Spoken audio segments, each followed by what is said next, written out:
Good afternoon. You are listening to the world's biggest sports radio station. It's talkSPORT. Max Rushden, Charlie Baker with you until 4. Excitingly, I did think Charlie was in the toilet looking at his Zoom screen, but actually I think he may just be in the office or even in the studio. Oh, he is. It's just the studio looks like a toilet. Anyway, more of this between now and 4 after the sports headlines with Ben Fletcher. talkSPORT Sports Update, powered by the Nissan Van Range. Commercial vehicles that go the distance for your business. Search Nissan Vans or head to your local Nissan Van Centre. And if you'd like to see more of Charlie Baker in the toilet, head to the talkSPORT Toilet YouTube channel. Elsewhere today, bad news for Premier League defenders. Erling Haaland is still evolving. That's according to talkSPORT's Danny Murphy, who's in awe of the fastest man to join the Premier League 100 club. I mean, his strength, his fitness looks as good as ever. I mean, the little assist where he knocked, I think it was Anderson, knocked him out of the way, little turn and then a nice pass as well. But his defensive work and set plays, both boxes, is good. Haaland's on course to beat Alan Shearer's all-time record, but our very own Simon Jordan feels the comparisons with the former Blackburn and Newcastle striker are unfair. I think if you stuck Shearer in a Man City side, in the football that's played now, which is in terms of how it's offensively minded, defenders can't tackle anymore, and you can't do the things that you used to be able to do, I reckon Shearer would have scored another 60 goals. City are 2 points behind leaders Arsenal. The Gunners host Brentford live on talkSPORT tonight. Ahead of Martin O'Neill's final game in interim charge of Celtic, celebrity hoops fan Alan Brazil isn't convinced the switch to Wilfred Nancy is necessary. I don't see the point of a change at this moment in time unless Martin says, I've done my bit, that's me. I'm too old, I'm too tired, I'm not doing it anymore. I've got a feeling Martin wants to continue.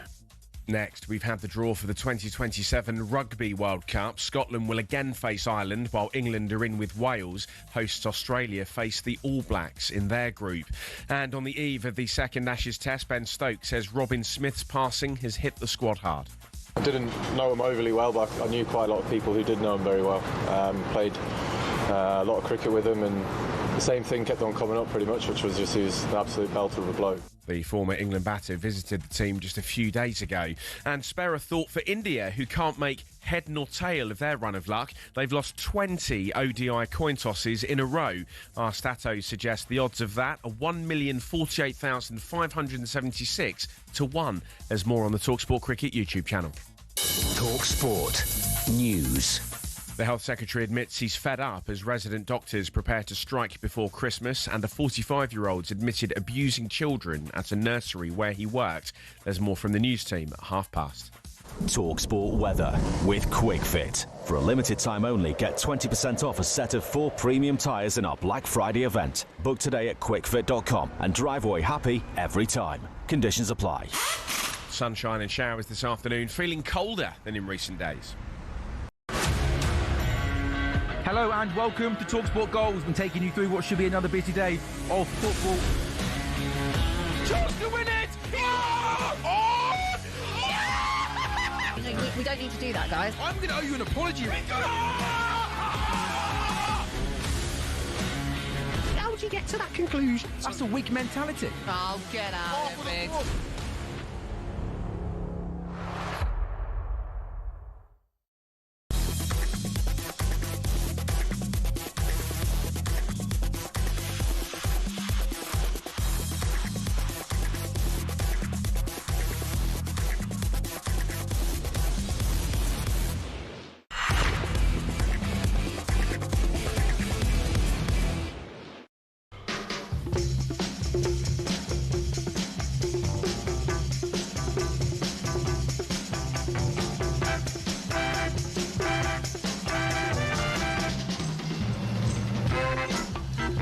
Listening to Max Rushden and Charlie Baker on talkSPORT. Hawksby and Jacobs for the top trumps generation. What's coming up between now and 4, Charlie? Hi, Max. I value you both as a broadcaster and a friend. Today, former Spurs centre-back Graham Roberts will tell us if he could score a slower overhead kick than Christian Romero.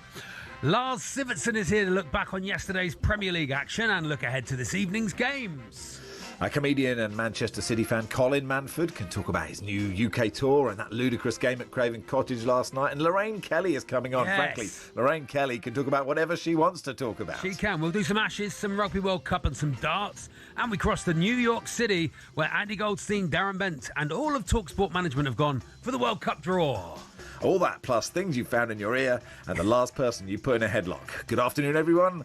Good afternoon, Charlie. Good afternoon, Max. Yes, things you found in your ear. Shall I explain that, good. Max? Or... Yeah, please. I mean, what a night. What a night I had last night. Having children is a roller coaster, isn't it, Max? It really is full of ups and downs. You can never sort of sit still. You can never relax. There's always something they're going to bring in. Anyway, my daughter, who is 10, was complaining of earache for about 3 hours yesterday. And in the meantime, we'd got... So by hour 2.5, you're like, okay. I should probably do this. Because normally it's, my tummy hurts, my ear hurts, my head hurts, my eye hurts. Normally have a glass of water. Normally trying to get out of something, school or something. Anyway, she doesn't speak like that. She's a very nice person. I love her very much. Yeah. Anyway, she goes, all right, I'll have a look in your ear. Let me have a look in your ear. Shined a torch in her ear, saw something, thought it was a build-up of wax, thought, I can help. I can help get that out. Yeah. Normally, if you spray a little bit of warm water in from the shower, like you would at the doctor's, Yeah, of course. Bit of olive oil. Bit of olive oil, perhaps. Candle. Maybe, yes. Olive oil, more your sort of thing, Max. I know the upbringing you had. Cool, extra virgin olive oil. I will use nothing else. That'd be ridiculous. Anyway, squirted it in their ear. Something started to come out. I said, I've got it. It's coming out. Yeah. Then it started to crawl out, Max. Wow, this is big. And I went, oh! That's the right reaction. I'm a strong big dad, Yeah, of course. Oh. And it was a ladybird. A ladybird crawled out of her ear. Still alive. Still How alive. long had it been in there? Still alive. I tried to get it, and it tried to go back in. It was so nice in there. It was really lovely. And then I thought, I know I've read enough comic books to know how origin stories It's eggs, start. isn't it? It's eggs. Now, what if the origin story is now that my daughter is part ladybird? That's exciting. That she's been a ladybird her whole life. And now is Ladybird Woman a good superhero? I don't know. What can Ladybird Green Woman fly. do? What can Ladybird Woman do? I don't know. If people can let us know what Ladybird Woman does, I've no idea, because that's what my daughter's about to turn into. But anyway, got it out, did my duty. Well done. And threw it, didn't kill it, just threw it outside, obviously, because you put it in your son's ear. Put it in his ear, because he can have it. Come here. But there we are, yeah. So what have you had in your ear? 8, 10, 89. That's a good question. I mean, it can't get too ridiculous, that phone in, can it? I just don't think it can, because there's just such a finite size of things. But listen, Max, we'll find out. It's a they always say never church. put anything smaller than your elbow in your ear. Yeah, Which is but terrible for the cotton bud industry. But absolutely. Are we brought to you? Are we in the pocket of big cotton bud? Big cotton bud. Are we? My dad. That's Gladiator, isn't it? Big cotton buds. Your dad. Yeah. My dad, Dr. Rubenstein. He would always say he was very anti-cotton bud, and he's a medical professional. Yeah. So there you go. Your Auntie Cotton Bud. She sounds nice, Auntie Cotton Bud. Bet she was fun at Christmas. Don't put her in your ear. Anyway, what have you had in your ear? I like that. I like Danny Murphy saying Erling Haaland is still evolving. I'm not a scientist. I don't know if that's how evolution works. Is it? It's very like. He is a specimen. He really is. Is he the next sort of person we're going to have? Really fast, really long limbs. What do you think in about 50 years we'll all be Erling Haaland? We'll all be Erling Haaland. All of us will be Erling Haaland. I think Which will be tricky, because that means football matches, there won't be enough touches, because he only has 7 touches a game. Yeah. No, the whole game will change. Turn up, pay by the touch. But I think evolution takes longer than that. Yeah, and obviously, I know there will be some listeners who aren't sure about the whole thing. About whether it exists or not, Max. We've got Charles Darwin's on the line. What's your point, Charles? Yeah, just away at the Galapagos at the moment. Tough place to go. Tough place to go. Oh no, people are going to either love this or hate this, but there we are. Charlie, did you get the 29,000 eggs? This is my worry, that there might be eggs. Am I going to have to take her to the doctor to see if there's eggs, maybe? If you're a doctor, can you let me know? Well, maybe she would just... she would just pass a ladybird farm. Wouldn't that happen? I'm not an expert. Do a... I don't know. Yeah, I don't know. If it went in your ear, would it come out your bum? I don't. Oh dear. There's a whole other conversation.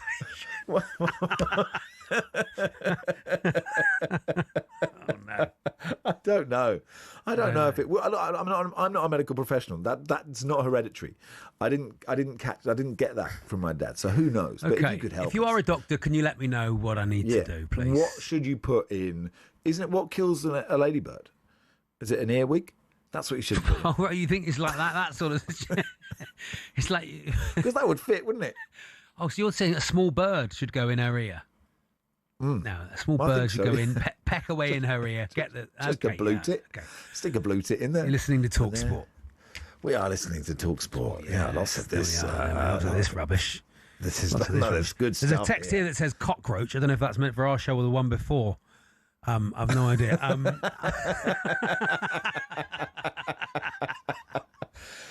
Ladybird woman can write children's books, says Mick in Hounslow. Yeah, that's really good. Looking forward to another 3 hours of Clown Town. Don't be... How dare you? Mate, we are serious sports journalists. On a Wednesday. We're very sensible on a Wednesday. We need to work on our brand. Phil in Liverpool. I've had my wife in my ear for 27 years. Come on, Phil. Come on, we're better Phil. than that. No, well, surely we are. Isn't. Some people want that sort of stuff as well. Yeah.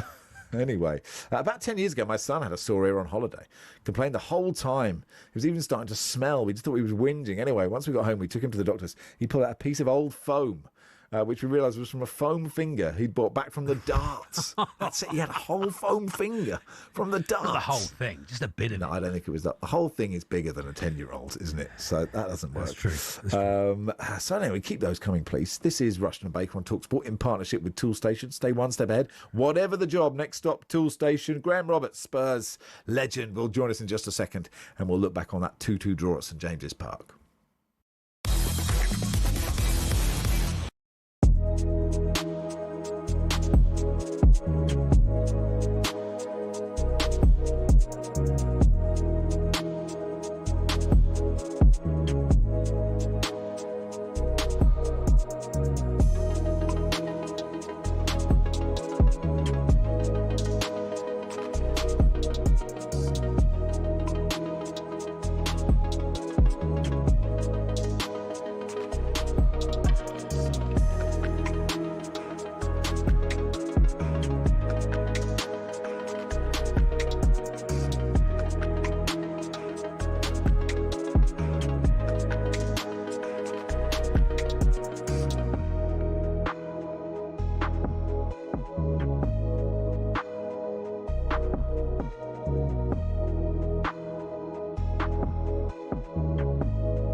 Hello and welcome to talkSPORT Goals. We're taking you through what should be another busy day of football.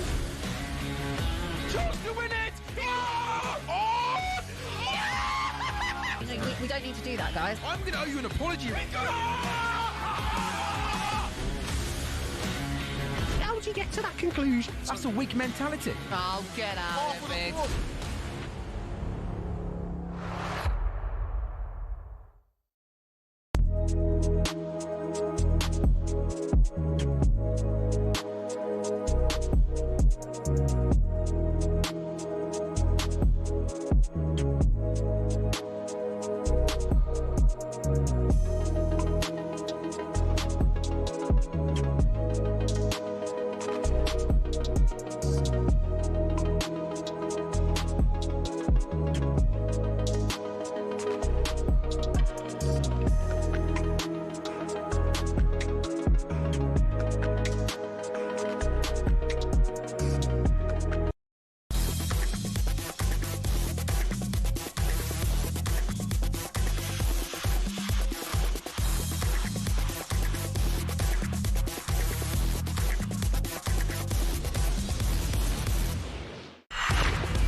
Says he's looking for the sweet spot of consistency. Thomas Frank says he's looking to prevent things going sour. Really disappointed with Spurs in this opening 20 minutes or so. I think we suffered the first 25, and the last 60 I think we were very good. Well, the performance was okay without being exceptional. Joel Linton down the right side, gets into the byline, hits it up the post, and it comes back out to the edge of the area. Enough chances to maybe score earlier. And then it comes to Bruno Guimaraes! Brilliant hit into the corner! Nothing short of what Newcastle absolutely deserve. And the header is sent in by Christian Romero, and Tottenham Hotspur are back in the game. It's 1-1. I think, for example, it was never a pin, the pin to them. Holding offence at the back post, Rodrigo Bentancur. Anthony Gordon steps up, right footy, slams it into the corner. That is a disgrace. That is honestly one of the worst decisions I've ever seen. We defended pretty well. We looked quite comfortable, but for 2 moments we totally switched off. An overhead kick from Romero, and it's smuggled goalwards, and in! Newcastle 2, Tottenham 2 in stoppage time. Oh, yeah, that's how it sounded on talkSPORT. Never a penalty, Max. Never a penalty. Yeah. Never in a million years. You find that every single corner. Every single one. Especially in the National League South. More irate than Jamie O'Hara, which is a rather strange place to find myself. Anyway, let's talk to Spurs legend Graham Roberts about it all. Hey, Graham. Hello, Graham. Good afternoon, both of you. So, could you score an overhead kick slower than Christian Romero did, Graham? Well, I probably would have hurt me back more, but I don't think I could get my legs up that high. But no, listen, if he hadn't have scored the goal, it was a penalty because it was the same incident. I've just watched it about 20 times. Yeah. And the lad, I think it's Theo or something. Malik Chow. Chiaw. Yeah. He had his arms all over the same as what Bentancur and Burns had. So, there's no consistency. I think, I've got to say, I watch every Tottenham game I go to, at home. And I watch loads of football on TV. It happens every game. And now Howard Webb has to get to grips with it because it is absolutely a disgrace. What's making it worse is the referees are not refereeing games. The VAR's refereeing it. Yeah. They've made a rod. They've really made a rod for their own back with that decision, haven't they, Graham? Time. Because that, as we've all watched football, we've all watched enough football, we've all played enough football to, even at the levels I've played at, to know that happens is part of defending a corner. And yeah, but I think Charlie, Burns dragged him down. Yeah. I understand that Bentancur's not what. I can't understand how people don't watch a corner with a ball coming in. How are you going to head a ball? Yeah, that is mad. Unless he's got eyes in the back of his head, I don't know. Yeah. I think I agree with you on the decision that it happens all the time. Now Dale Johnson, who works for the BBC now, he understands all the laws. So under the interpretation of the laws as they are, actually he can see why it was given.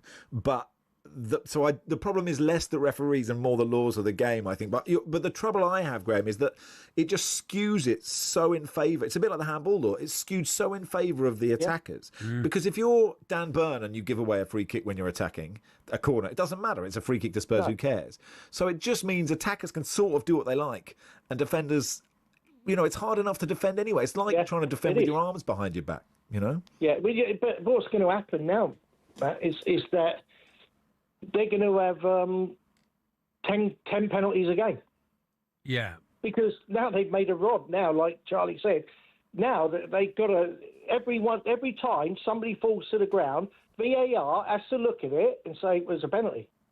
Yeah. Oh, actually, it does sound It's fun. just ruined 10 the penalties game. a game. 10 penalties. 10 penalties a game. I'd say that's nine. I'd say that's 9 too many penalties. Do you think it is? Look, on the game itself, Graham, look, it was really... I think Newcastle were probably the better team, but it's not an easy place to go. You know, they beat Man City there last time, Newcastle. For Thomas Frank, especially, and for that Tottenham side to avoid defeat and to come back twice...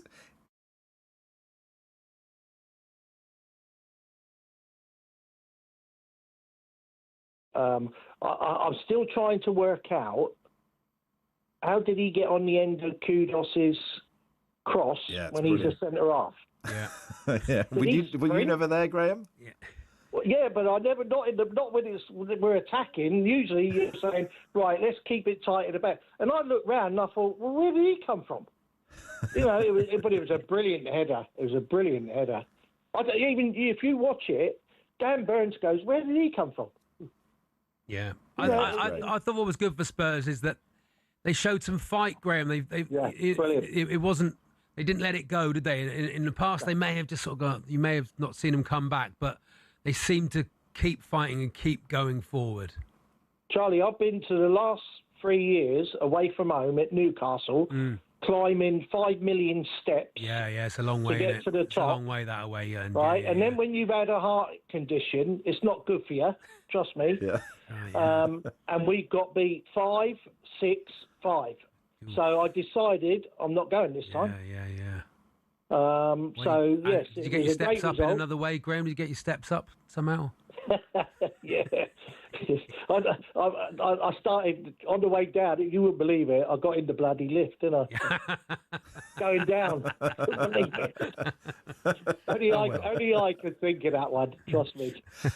You've been to all these. It's a great night for the boys. They came back. They showed commitment. Romero led by example. We missed him on Saturday. I was shocked that they left Van der Ven out. Maybe it was he played too many games and maybe his hamstrings were a bit tight or something because of last year. But the lads stuck with it and they got a good point out of it. Yeah, I mean, there's been a lot of talk about Thomas Frank's future. And if you go to all the home games, you've seen bad it's been at home. I just wonder what your take is on that. And I mean, I personally believe that you just have to give a manager more time than this, even if it 100%. Isn't looking brilliant at the moment. Well, I think we should play every game away, but we might be top of the league actually if we played every game away. No, but listen, the boys have. I think. You look at them, they look a bit nervous when they're playing at home. They're all good players. They're all, they're not there because they're a bad player. And people do make, I understand Saturday. Yeah. Vicario made the wrong decision, but I played with people like Ray Clements who let it go through his hands, and in the European Cup semi-final, Cup Winners' Cup semi-final. And, you just got to go with it. That's the way it is, and everybody makes mistakes in games. So I felt for him on Saturday, Vicario, and I didn't think he deserved that. He's been very good shot stopper, but the players have to get on with it. They have to turn it around at home because I think it's 3 wins in 12 months. That ain't good enough at our stadium. If we had have won. Say we won 2/3 of them, we'd be flying at the moment. But they've got to turn that around at home. And, when I'm going back years now, when I played, as soon as you ran through that corridor and you ran onto the pitch, you felt $1 million, with all the fans, 35,000, 40,000 people shouting at you, to edge you on. And it just gave you a little bit more. And I just don't understand that. Why we got in this sort of position. Graham, you lost 3 teeth in the 1981 FA Cup final. Who knocked them out? And B, did you ever get them replaced? And that is the last question, Graham. Well, I did get them knocked out, by Chrissy Hooton, my left back. Oh, by your own teammate.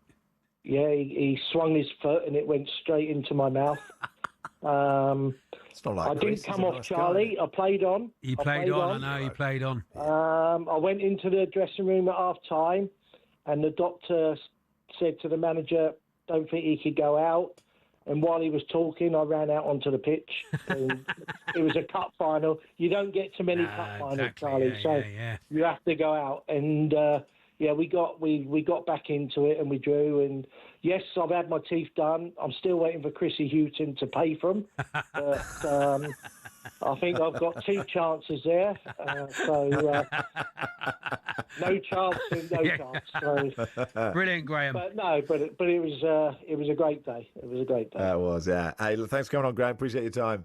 Pleasure, mate. All the best, boys. Cheers, Graham. Graham Roberts there, Spurs legend. Yeah, Chris Houghton is a lovely boy. Chris Houghton's so nice, he probably offered 3 of his teeth and a half. I would have thought so, yeah. So take them out. You can have C1, what is it, C1, D2, the dentist is Jack. When I was a kid, said, not me, said, this is Simon Haddock. Oh, yeah. I got a marble stuck in my ear because it was smooth. I couldn't get a grip on it, so it was just rotating. When I tried, I went down to see if my parents could get it. My mum gave up, so my dad came over and looked at it, told me to look into his eyes and slapped me on the opposite side of my head, and the marble came out. Different times.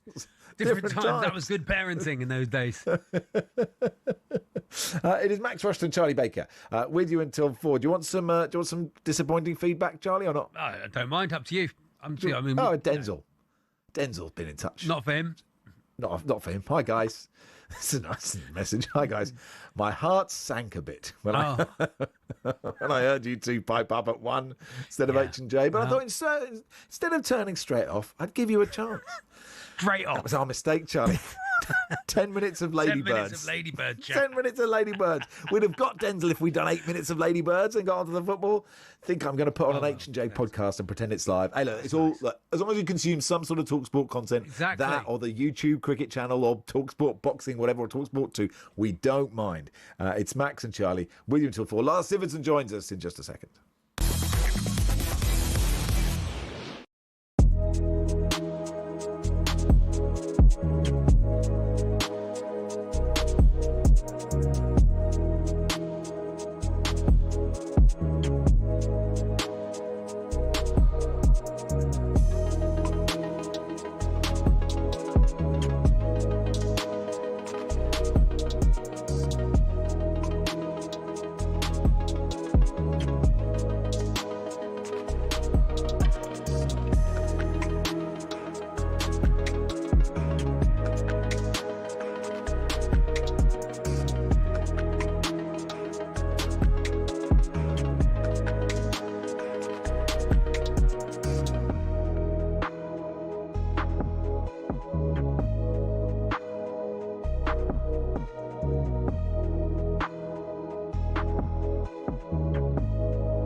Erling Haaland says football has taken him to places he could have never imagined. He really is a record breaker, one of English football's true greats of the modern age, and what a finish, what a way to do it. The City man has become the fastest player to ever reach 100 Premier League goals.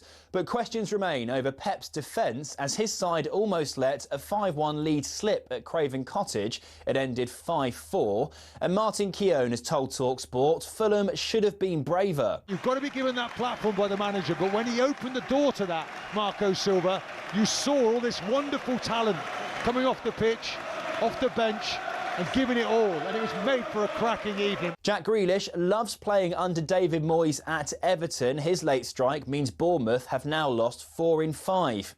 In the Championship, an angry Valerian Ismail suggests refs are giving Ipswich preferential treatment. Maybe it's because it's a Premier League club, or from a Premier League club, they wanted to help them, because nobody can understand. And so this is a terrible decision. The Blackburn boss thought Ipswich's Matu Siwa should have been sent off for a last-minute challenge in their 1-1 draw. And Australia say they'll assess the Gabba wicket before deciding if Captain Fantastic Pat Cummins will play the second test.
Erling Haaland, left-footed from the middle of the penalty area, and the quickest player to have scored 100 Premier League goals. He can be the best player that ever played in the Premier League. Another magnificent goal from Phil Foden. Not happy at all with the way you conceded goals. Doku with a deflected curling shot. Fulham 1, Manchester City 5. And 1 second later it's 5-4. And that's why Premier League is unique. Chukwueze! They've got a fourth! This is absolutely extraordinary! Wow, astonishing. Who would have thought that a Premier League classic would take place on this night of all nights? We scored 4, but we lost the game at home. Difficult, but the reaction was unbelievable from them. Back to Kevin, reverse ball, King! Off the line by Gvardiol! Oh, it was so nearly the moment for Fulham, and Manchester City escape with victory. Fulham 4, Manchester City 5. God, it was good. That's big So good. He got excited there, didn't he? Really did. Chukwueze is a good name to say as a commentator. Chukwueze! Chukwueze! Graham in Bicester writes... Hello, Graham. When I was younger, I had a potato gun. Oh, yeah. And I was sat at the dining room table. I was in the kitchen. I pointed the gun at my dad and fired it. My dad let out an almighty cry. I'd only shot the potato in his ear. It took an hour to get out. I never saw the potato gun again, says Graham in Bicester. I like the spud. Anyway, Spud gun, let's welcome Lars Sivertsen to the studio. Always, yes, Welcome, please. Lars. Hi, How guys. are you? Delightful to be in the studio again. Now you're back. You were here Saturday, Lars. You're still here, still in the country. It's very nice having you here. Tremendous to be here. I brought my luggage. I can set up a tent out in the hallway here. Last time we spoke to you, you were off. You were off to Spurs. Yes. With a friend. Yes. And I think it was it Saturday night? So Yes. it wasn't the best night out at Spurs. It was actually quite a good night out. It was fun. Not for me, being of a Spurs persuasion, but I was very mentally ready for it. Oh, okay. And it was fun watching it with someone who's not a big football head, who at one point asked, which part of the stand do the Spurs fans sit in? Oh, that's which I feel is a very, very succinct summary of the current vibe at the Tottenham Hotspur Stadium. It's regrettable, but it is what it is. Can we talk about that ridiculous game? And actually, we heard at Craven Cottage, you heard Joe Shannon there saying, doing that commentary for Josh King. It is such a shame that little toe poke didn't cross the line. It would have been lovely, wouldn't it? There was just this vibe of inevitability about this car. Eventually, no one could do anything. Man City both going, there's nothing we can do. They're just coming back. Yeah, no, it was remarkable. And it's such a fun game. And I guess it says a little bit about where City are at the moment, and that they are still very, very good going forward. They can hurt you in a lot of different ways. I think it means a lot to them that Phil Foden has started scoring again. We did have this sort of faintly ludicrous streak where the Burnley defender Esteve was their second top scorer with his 2 own goals. Like that was not ideal. But they are vulnerable. And the really interesting thing that's going on, I think, with City is that I don't think I've ever seen a Guardiola team press as little as they do now. It's clearly something they do on purpose. It's clearly something they've decided not to do.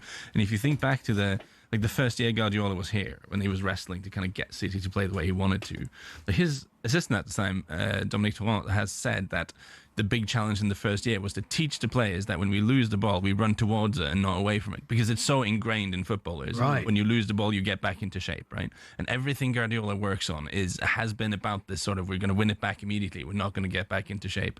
If you watch them now, they're getting back into shape. They're defending almost like a quote-unquote normal team. And is that him using the players that he's got rather than the players that he'd like? I do think that is what it is. I mean, they've gradually, their sort of pressing numbers have gone down a little bit since they signed Erling Haaland, because Erling Haaland puts a shift in, but his body is not built to be chasing centre-halves around for 90 minutes. I don't think you want him to do that. I think you want him to spend his energy more usefully. So they have been pressing a little bit less, but this season it's like watching a completely different team, and it's an adjustment for them. And when they sit back, and they had a good lead here, and you're expecting them to kind of sit back, take the sting out of the game, and they weren't really able to do that. And for the neutral, I mean, it makes it almost more fun to watch, because this thing of just keeping the ball for 77% of the time and just watching the clock run down, they're not doing it anymore. It makes them... It'll be harder for them to be successful this way, I think, but it's fun to watch. Yeah, and also, Fulham have... Fulham made a big, huge role in this game, and actually Chukwueze's come in recently and has looked great. Josh King is super exciting, and it just there are these, I don't know, there's just a really exciting... Kevin was fun, wasn't he? Kevin was great as well. How great for Fulham that they have a really exciting forward line. Yeah, it is. Apologies to Fulham fans. I immediately pivoted and made it all about Man City, which was very, very careless of me. It's the big club bias all over again. No, I think it's really good, and I think Marco Silva has done obviously a tremendous job there. It seems like he's been a little patient and cautious to really trust Chukwueze, to really trust Kevin. It's like they've had to come in, learn the system, learn the jobs, learn the roles, but he's starting to give them minutes, and there's some really exciting players there. We saw loads of goals Saturday. I think it was 22 goals Saturday. Seen loads of goals last night. What is it about this time of year, do you think, Lars, that do you think people have found their level of playing, or there's enough injuries out, or people are thinking we need to go for it at this stage? What do you think it is? I have a personal suspicion is that the league is fun right now because a lot of teams are not quite where they want to be. Like, imperfection is good in football. Yeah. If teams are brilliant and unstoppable, that can lead to kind of slightly boring games. There's a lot of teams in the league that have good things going for them but have flaws that can be exploited. It feels, in a sense of like when we're comparing the league this year to the best teams we've ever, none of the teams in this league are comparing to the best teams we can remember seeing, but I think it leads to a lot of fun games. Yeah, I mean, the other two games weren't that fun last night. Great win for Everton at Bournemouth. Bournemouth don't quite look like the Bournemouth we're used to. But we've done quite a lot of Spurs with Graham Roberts. But it is worth saying in that game at Newcastle, a firing Newcastle hammer Spurs yesterday, I think. Yeah, that's true. I thought that looked like two teams that were a little tired, to be honest, watching that game. I mean, Newcastle were the better team, I thought, throughout, but even they were not like 100% at their best. And this seemed like the kind of game, Thomas Frank starting to come under pressure, things not looking good for Spurs, away to Newcastle in a midweek game. That's just really unpleasant. I think you just want to get out of that without getting beat. I was watching, you watch Romero. Do you reckon Spurs would be in a better position in the league if they just played Romero up front all season? He's pretty dangerous when he gets into those areas. He wants it, doesn't he? The header was brilliant. Yeah. He really wants it. Yeah. No, he's got this sort of... I saw someone describe it as main character energy. Yeah, It's something he's got. That's what Spurs are missing. Yeah, I think, and some people he does wound some people off because he picks up bans, because he takes so many cards and he gets the odd knock and stuff. But he does add so much to them when he's there. And I do think the fact that he's a little bit chaotic, I mean, maybe that's the reason he hasn't been picked off by a bigger club. I mean, very important. Feels like main character energy in a sort of Javier Bardem, No Country for Old Men way. Yeah. Do you know what I mean? Yeah. Doesn't say much, but just kills a few people. That's the vibe I get. Just want to go back to Everton. Jack Grealish scoring. He's got to do a lot more of that to get in the England squad, isn't he? I don't think I feel like he's nowhere near the England squad, Max. What do you think? I just think there's a lot. He's a really brilliant footballer. I think it's great that he's at Everton. I think it's his relationship with those fans is brilliant, and I think he's enjoying that. There are lots of good players who play wide left, and Tuchel wants pace, would be my answer. Over to Lars. No, I think that's very, very good, Max. I think instead of setting the bar at an England call-up, we should just kind of be happy that he's at a place where he's playing regularly and now. He's playing and he's enjoying it. And he's kind of perfect for that team, because you've got Moyes who organises them very well off the ball, but just he needs someone to add a little bit of magic in possession, and him and Ndiaye can both do that. And he's now... having become very much a bit part player at City, I'm sure he had a great time there. He won trophies. I'm sure his bank account had a nice time as well. But he's now at a club where he is the guy. So talking about main character energy, like he is the focal point, and it's great. I've had a couple of transfer window now where I've had I really hope Jack Grealish goes somewhere where he plays regularly, and it's happened and it's worked out really good. Do you think there is a point where your bank account says I'm having a nice time? You know, footballers have it. Where I am certainly not familiar with that sensation, Max. You just get a message. You have one note from your bank, and it's like you've been on 40k a week for about 10 years. They go, I'm having a night. By the way, just in case, I'm having a nice time. Anyway, Lars Sivertsen with us. We'll look ahead to the games this evening in the Premier League. You can hear them all across the talkSPORT network, on the talkSPORT app as well. This is Rushden Baker on talkSPORT in partnership with Toolstation. Stay one step ahead, whatever the job. Next stop, Toolstation.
Hello and welcome to talkSPORT Goals. We're taking you through what should be another busy day of football.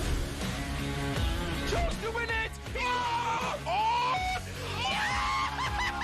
We don't need to do that, guys. I'm going to owe you an apology. How would you get to that conclusion? That's a weak mentality. Oh, get out of it.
Good afternoon. It is Rushden Baker on talkSPORT. Steve said I just sang the Lars theme tune. Yeah, just saved for the weekend, Steve. No music in the week. No music in the week.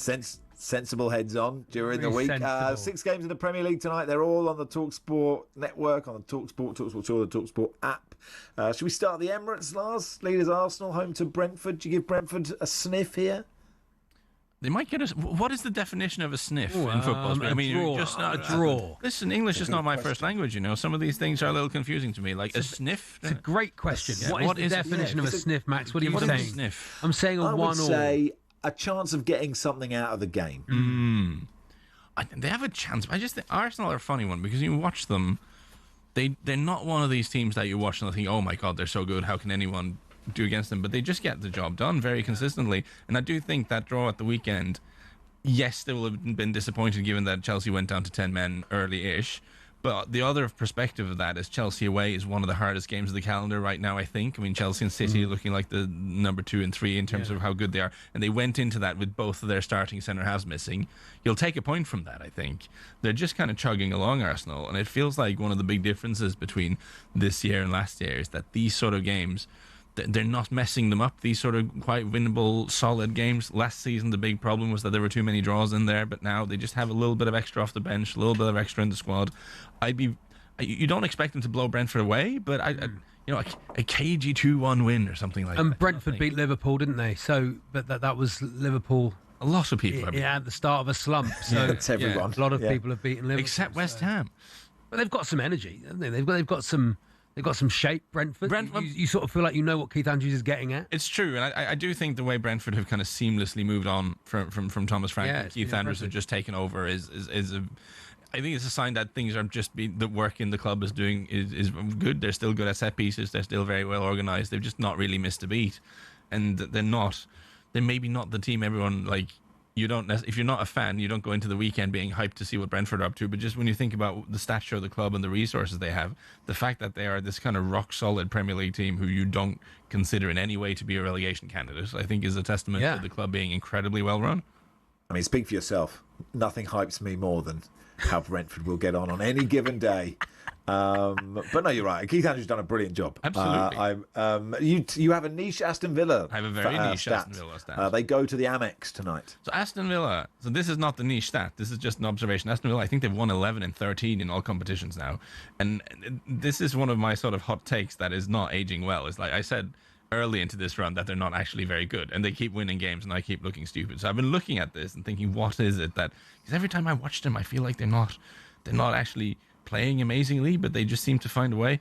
Now, Aston Villa have scored 9 out of their 16 goals in the Premier League from outside the box, which is actually quite a wild number compared to everyone else. Yeah. I think the next highest is like Bournemouth with 7, but most teams are down at like 4 goals from outside the box. And who's scoring those goals? It's not Ollie Watkins. Morgan Rogers has got a few. No, but that is actually spread around the team. Is it? That is Matthew actually Cash got one. Kamara got one. Yeah, didn't he? And that is Tielemans. I'm sure will have got one as well. I think. And it is one of those. It's actually a very good point you kind of you make there. Is that in this period where they've won 11 and 13 in all comps, it's been without Ollie Watkins firing, which is really surprising and impressive. I would be, again, my note of caution would be, and feel free to get grumpy with me, Villa fans, is that these sort of, if you're relying on these sort of wonder goals from outside the box, I'm just not super convinced that can go on forever. But it's really impressive that, again, you're going through a period where you went into the season with Ollie Watkins as the only proper big striker, Duran not really replaced, and then he has a bad run of form. And if the one big striker you have in your squad has a bad run of form, that's usually really bad for the team. It's really very difficult to win games when this is happening. Yet they managed to get something out of it, and often without playing brilliantly. And that seems like a very Unai Emery thing.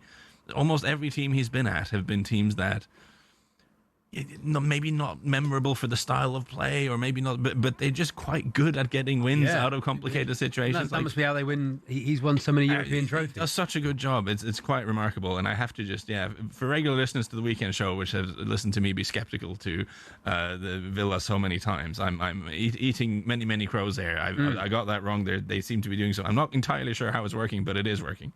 Wolves at home to Nottingham Forest.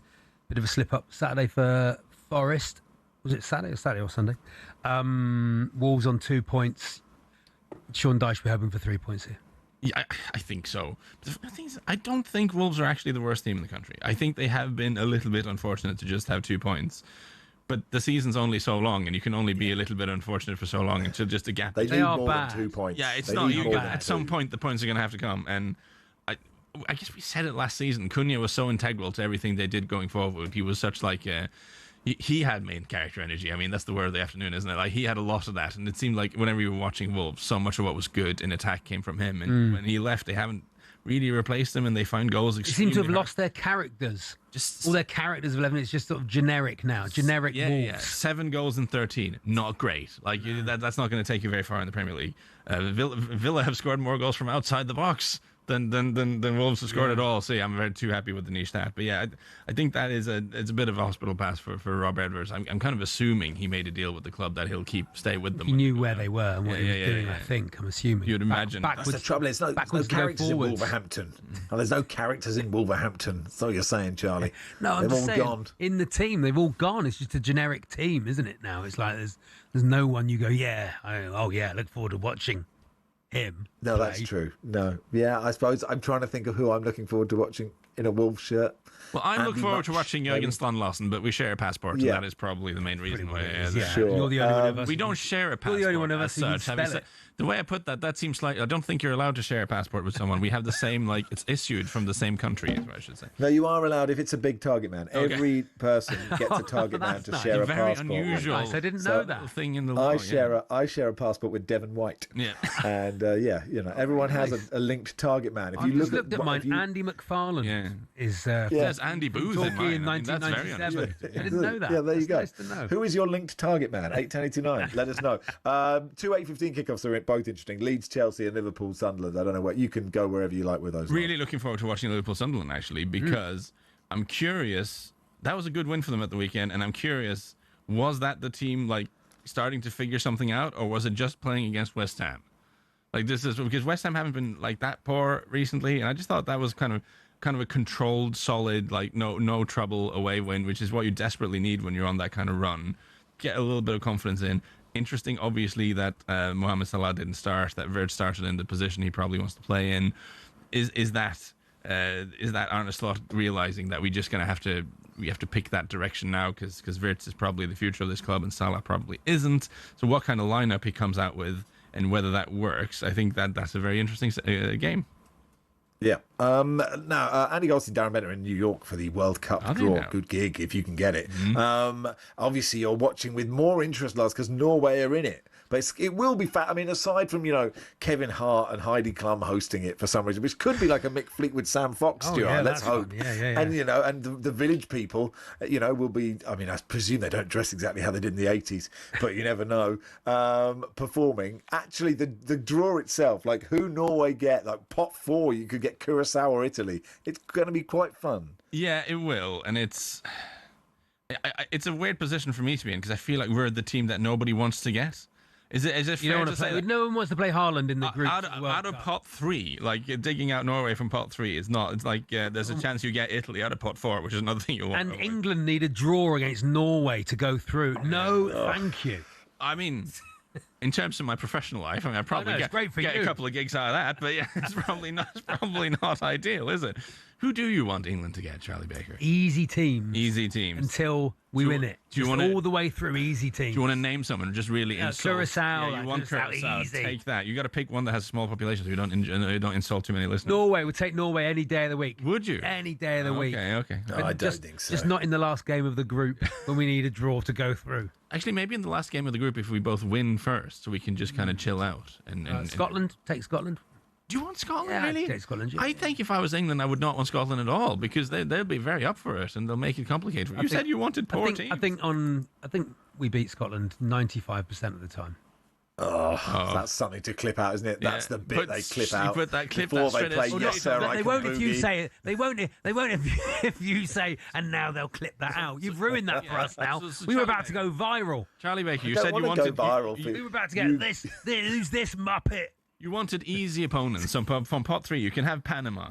You can have Uzbekistan. You can have Qatar. But no, you want the Scots. Well, I don't know. I mean, you dug a hole for I yourself. didn't have the groups in front of me, so I was naming teams I knew were in it. Gary says, my target man passport twin is Carla Saba. Oh, that's Tim nice. from Birmingham says, I share a passport with Andy Carroll. Oh, that's nice. So keep those coming, please. Your linked passport target man. Hey, thanks, Lars. Thanks for coming in. Thanks, Lars. Guys, enjoyed that. See you soon. You are listening to Rushden Baker on talkSPORT in partnership with Tool Station. Stay one step ahead. Whatever the job, next stop, Tool Station.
Darren says, I share a passport with Peter Crouch. Ed says, my linked target man is Ricky Lambert. Oh, that's Who's nice. a terrible partner. I was always shouting, leave it, Ricky.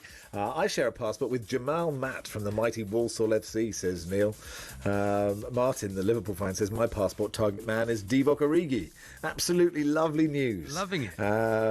It'd be lovely helping you through security, wouldn't they? Really nice. Really nice. This text says, my passport target man is the paintbrush Andrea Silenzi, which is strange, as I'm English. I was just about to turn you chances off. Then Lars announced he shares a passport with Andy Booth. He's gained you an extra half hour. More boothy chat could extend. It is Max and Charlie with you until 4. What are we doing next? Colin Manford joining us, Max. That's it. The comedian Colin Manford will join us. Big City fan as well.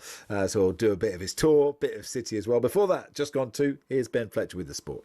talkSPORT Sports Update, powered by the Nissan Van Range. Score a winning hat-trick of performance, payload and price. Search Nissan Vans or head to your local Nissan Van Centre. Good afternoon. At the going rate, Erling Haaland will break Alan Shearer's Premier League record if he stays at the Etihad for another 4 years. The Norwegian has scored 100 goals in 13 fewer games. talkSPORT's Simon Jordan says the comparisons between the two are unfair. Shearer only played in a Blackburn side that was for a period of time elite. He played in a brand of football where it wasn't accepted for the top players to be scoring the amount of goals that they seem to be scoring, whether it's Lewandowski, whether it's Harry Kane or whether it's Erling Haaland. Meanwhile, City's title credentials have been called into question after that 4-goal slip at Fulham. Our very own Danny Murphy says City are unlikely to win the Premier League, conceding so many. It's the way they're playing at the moment. He's all or nothing. Yeah. Leeds game, conceded chances, and yesterday they were all over the place defensively, so champions know. 16 conceded in 14 games so far. That's more than twice as many as Arsenal, who host Brentford tonight live on talkSPORT. Into the Super League, and Salford Red Devils have been wound up at a specialist company's court over unpaid taxes.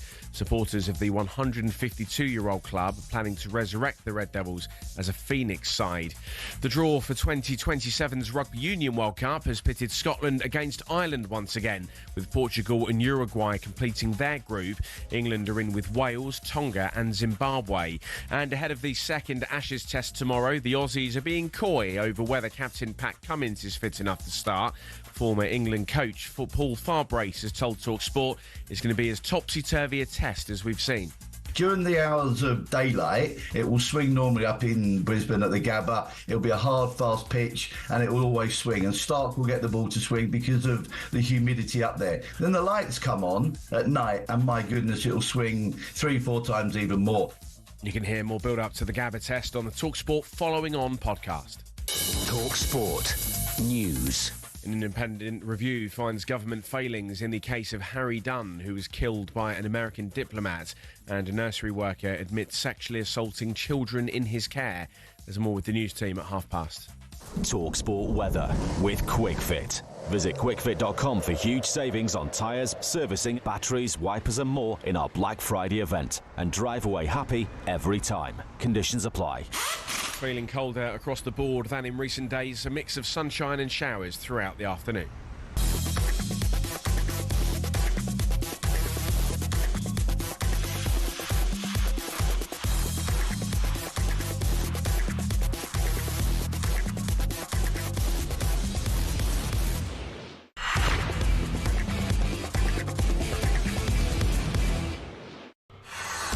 Step up to the Oki and win on talkSPORT. We are a week away from the QuickFit talkSPORT Darts Presenter Trophy. This is your chance to be there. You and a mate could be the only members of the public allowed in next Wednesday, the 10th of December in London, as 8 of talkSPORT's biggest names take to the Oki. You can be right there with us and rub shoulders with your favourite talkSPORT presenters. The very next day, you'll be heading to the opening day at the PDC World Darts Championship. Have 2 nights in a hotel covered and £2,500 in cash. For your chance to win, text H333. How many threes is that? Yeah, it's 3, yeah. 83338. Text costs £2 plus your standard network rate, or call 0343 423 9761. Lines close 4 o'clock tomorrow. That's when you'll need to answer your phone if it rings. This is how phones work. 18 plus, UK, excluding Northern Ireland. For your chance to win, text 83338 now. This is a network promotion. Full T's and C's at talksport.com.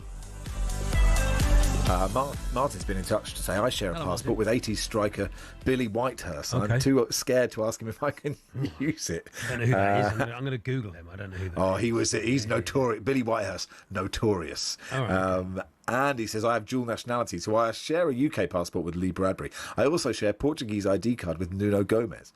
And John says, my target man is David James, as my passport was issued on the same day Stuart Pearce inexplicably decided to play him up front for City, says John, the Dre man. 417 appearances for about 30 clubs. Billy Whitehurst. Billy Whitehurst, yeah. Every player who played in the 80s and 70s has a story about when they got clocked. We should get him Billy on. Whitehurst. If you're listening, Billy, give us a call. We'll get you on. Let's talk to Colin Manford, Oh, yes. comedian, City fans, got a UK tour coming up, and he joins us now. Hey, Colin. Hello, Colin. How you doing, guys? You okay? Yeah, very good, thank you. Very good. And now, for those watching, Colin is wearing for the listeners, could you describe what is an absolutely sensational Self-knitted, or you bought that, Colin? Oh, I wish so. I actually have 24 Christmas jumpers, one for every day of Advent. So no repeats. Of course, yeah. So I thought, coming on the show, it only makes sense to rock the City one today. Very so nice. I've got a City Christmas jumper for those who are not watching YouTube. Football, snow, and City badges. Very nice. And on Christmas Day, you say you got 24 on Christmas Day, you just wear like a normal jumper. Yeah, just come down, very plain jumper. Yeah, I'm not interested in Christmas on the day. It's the build-up for me, and then you have a beer at breakfast and crack on. Yeah, you're touring off the record, Colin Manford. It's a fast-paced storytelling stand-up show that digs into mainly the world of music, Colin. Yeah, it's a musical investigation where I kind of play this noir detective who's investigating just all manners of music, from kind of controversies to help single people, toxic relationships. Okay. I kind of look after the children as well, because nursery rhymes are terrible, and more people need to know this. Okay.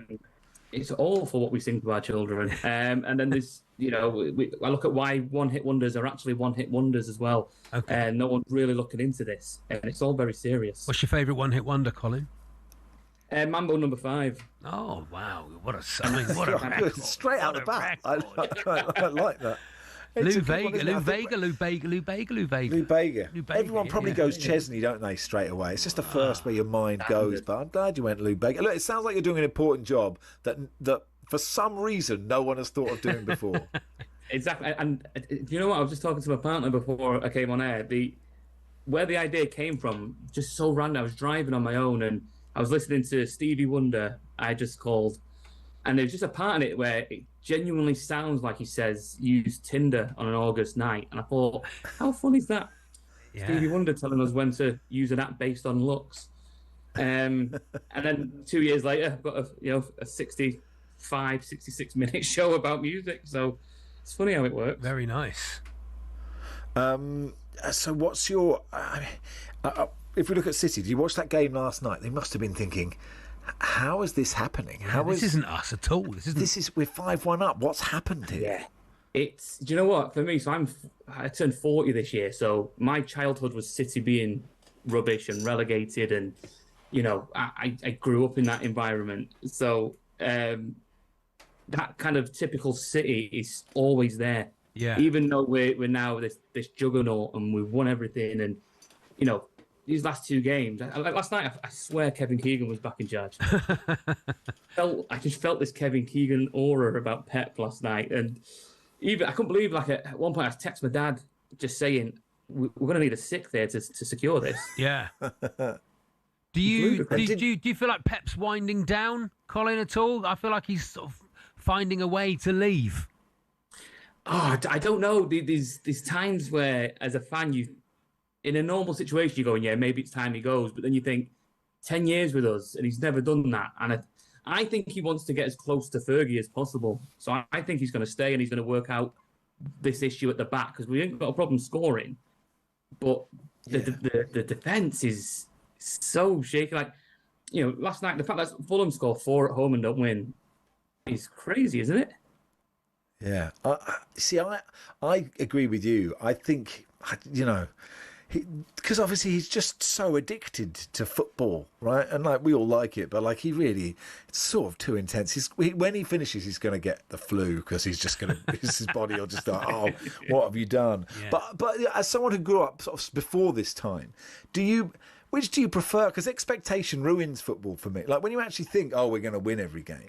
Like surely it was it better in the Michel Vonk years?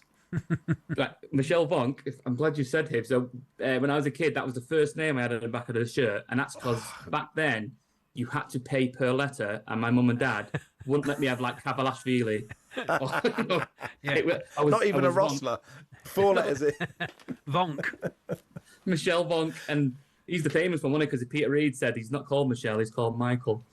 He didn't want to play a called Michel Vonk. But yeah, I think back then it was such a, I don't know, because we were always rubbish, and so it was great when we finally won a game. And kind of my family, so my dad is the most kind of biased City fan. You can't say anything about City negatively, otherwise it's conspiracy, and all. Okay. That's to a point where I remember when I was a kid, we got beat 5-0 by United, and we had Simon Tracy in goal. He was on loan from United, and he came back from the match, and he just said to me, "You're not going to school tomorrow, golf." And he used to let us have the day off, so we didn't get bullied. Very nice. Do you do anything in your show off the record about Blue Moon, about the song Blue Moon? Who is the version that they use? Do you know? Supra. Who is it? The band called Supra. Yeah. And they do that kind of rocky version of it. Yeah. And no, I haven't done it, but I am working. I'm currently writing kind of a show all about Man City and the kind of history just from my kind of, I was born in 85, so anything from then, with a nod to the past. I'm named after Colin Bell. So the kind of City's just part of who we are. Yeah. And I think we wouldn't have it any other way. And I think I always tell people now, I've kind of earned the right to be spoiled. I've experienced the relegations and, some fantastic games, like the 99 playoff final. To have experienced that, sat in the old Wembley was what an experience. Yeah, brilliant. Brilliant. Oh, that was so, What a game. Everyone knows about that game. Yeah. Nicky Weaver running around. It was so good. I think it'd be nice for you if, the charges stuck and you went, I don't know what's going to happen. You went down to League Two again and you have to do it all again. The climb's always more fun. Give me the Conference North. Like the 115 thing, I love the banter, I love the arguing. And if it came out tomorrow we were guilty and they went, right, throw the book at you, I'm like, what a story. You can't take away the feelings. And you can take away the Premier Leagues and the Champions League and the World Club Championship, but we won it, and I experienced it. Yeah, you experienced it. Yeah, it happened. That is true. It's hard to. It's going to be very hard to go to each fan with a Men in Black thing going. You didn't feel that. You didn't have that moment. How can people find out about the tour, please, Colin? So if you go to my Facebook page, Colin Manford, I've kind of pinned all the dates. There's currently 10 dates. So I'm in Blackburn, Sheffield, Halifax, London, Norwich, Stockport, home of City, obviously, Brighton, Swansea, Chorley and Lytham, with a few more dates coming. But yeah, if you check me out on Facebook, it's pinned at the top of there. You can buy tickets. And yeah, it'd be great to see as many people off the record. Great stuff. Cheers, Colin. Yeah. Good luck. Thanks for coming. Thank you, mate. Jinx a lot. Colin Manford there. You're listening to Rushden Baker on talkSPORT in partnership with Toolstation. Gear up for those darker nights with electrical and lighting offers. Next stop, Toolstation. This one says, I used to share my passport with Blades legend target man Brian Dean. However, what people don't realise is if your target man signs for one of his club's arch rivals, you have to renew your passport. So when Dino signed for Leeds, I was given Graham Taylor's Norway nemesis Justine Flo as my new target man. Thanks for taking it on. Appreciate that. We'll do a bit of darts next.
Hello and welcome to talkSPORT Goals. We've been taking you through what should be another busy day of football.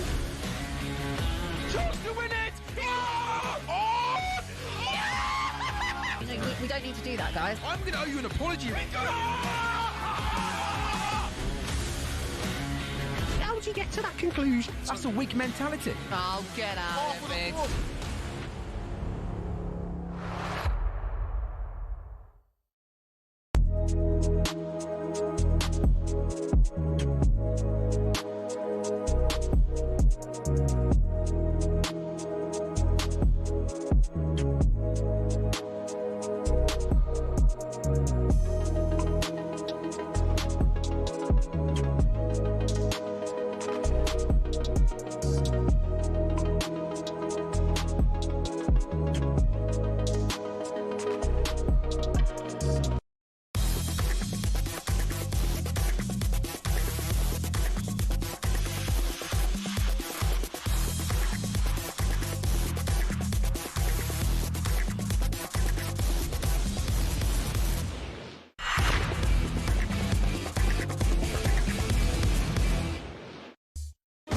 Power on talkSPORT. Check out Paddy's latest offers on the Paddy Power app or at paddypower.com.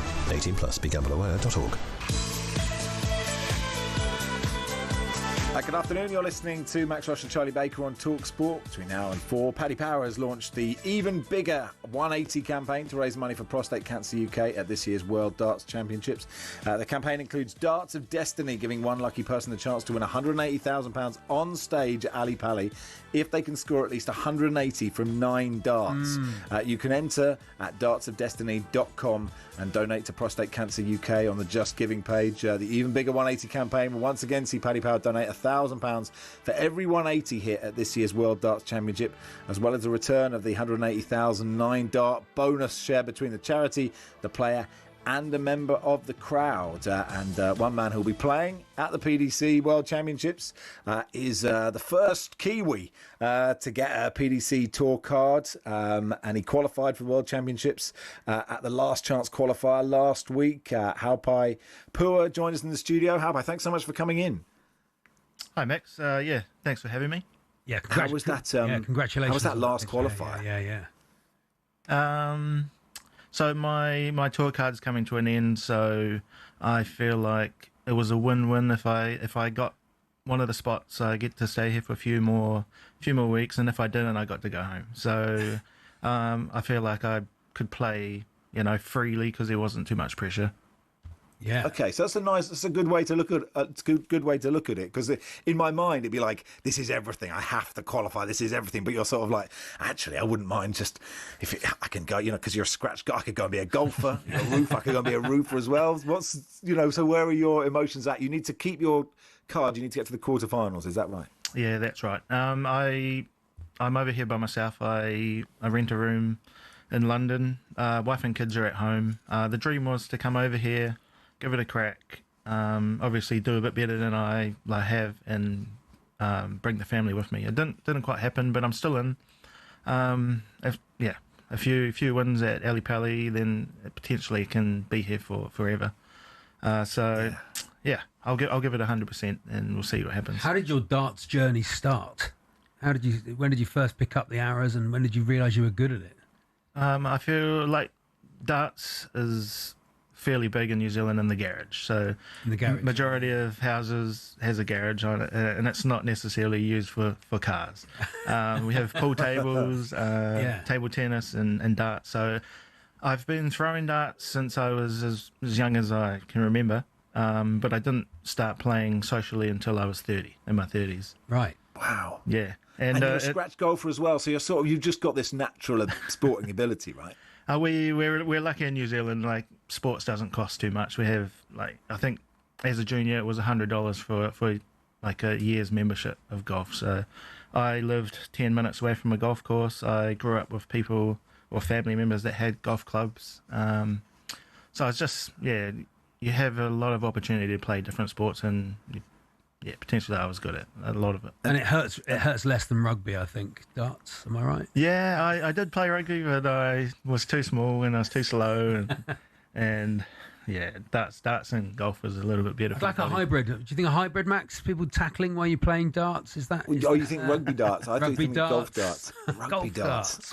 It feels like rugby darts has some danger in it. I've got to say. I feel like there's, but at some point, and some of those, maybe not. some of the forwards, I think, in a ruck, I don't think you want people having darts. Is my guess. How about what is the difference, right? If you start in your garage, and I guess lots of the absolute top players have done the same, to when you're standing on the oche, we've got that competition for some punter's got to try and get 180 with how many darts he got? 9 darts? 9 darts, yeah. But when you're on there, are you in a total zone and you don't hear the crowd and all that sort of stuff, or is it just wildly different?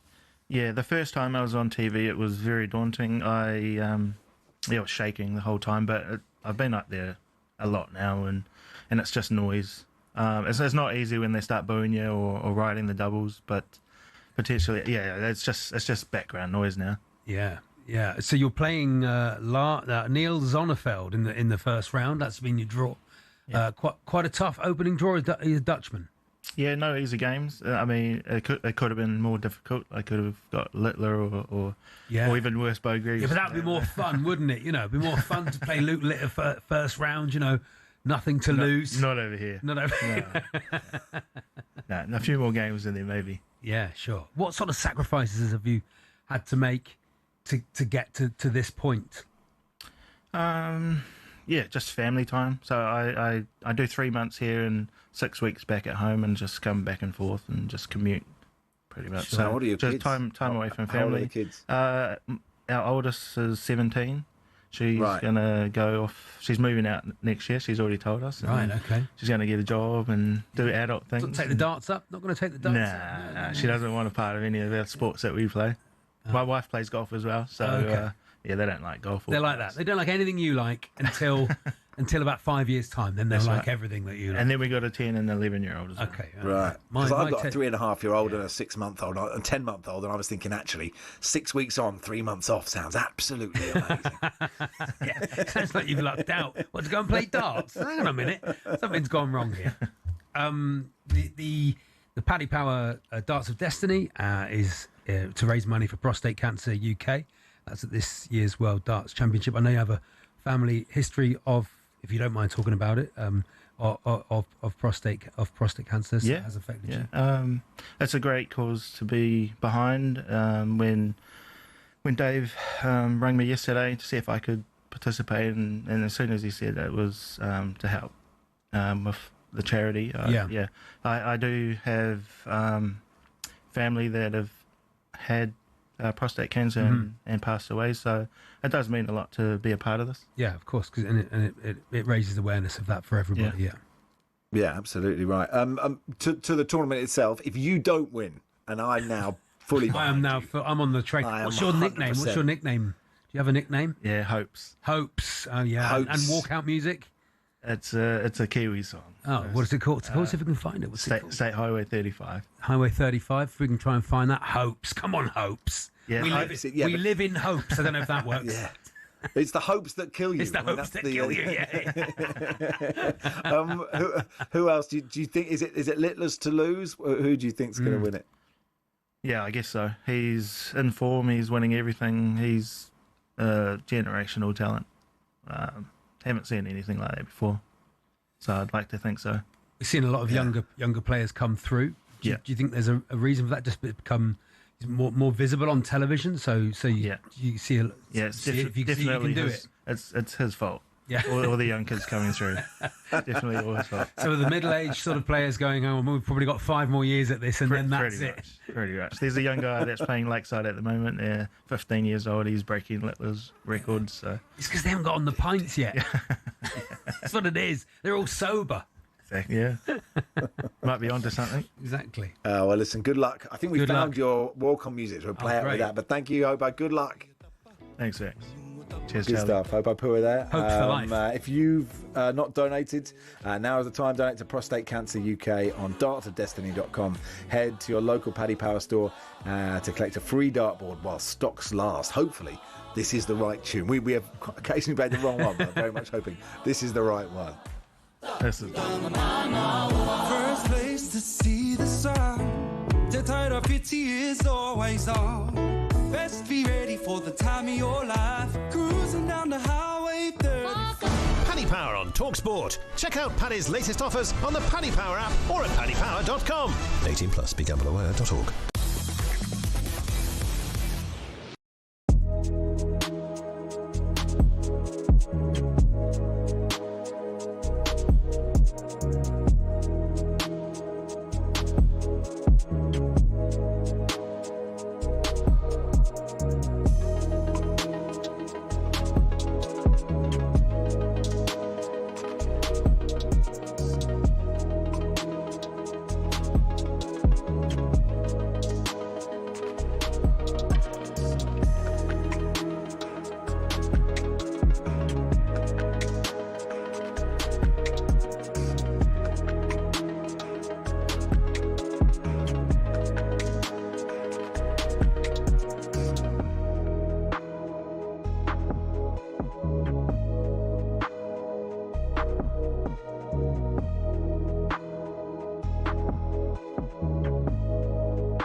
At this rate, Erling Haaland will break Alan Shearer's Premier League goal record if he stays at Man City for another 4 years.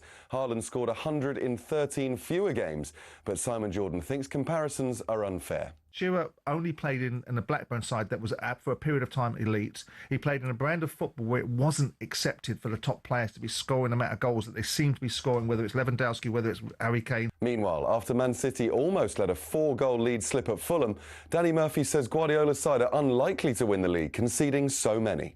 It's the way they're playing at the moment. He's all or nothing. Yeah. Leeds game, conceded chances, and yesterday they were all over the place defensively. In the draw for the 2027 Rugby World Cup, Scotland have drawn Ireland again. Portugal and Uruguay complete their group. England are in with Wales, Tonga and Zimbabwe. In Rugby League, Salford Red Devils has been wound up at a specialist companies court over unpaid taxes. Supporters of the 152-year-old team are planning to resurrect the Red Devils as a Phoenix club. And ahead of the second Ashes test tomorrow, the Aussies are being coy over whether captain Pat Cummins is fit to start. But former England coach Paul Farbrace has a message to ease your concerns. We've got the best England bowling attack we've ever had, plus the unpredictability of the pink ball and the floodlights. This test match comes at the perfect time for England to get back in the series. More build-up over on the talkSPORT Following On podcast.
yes, please.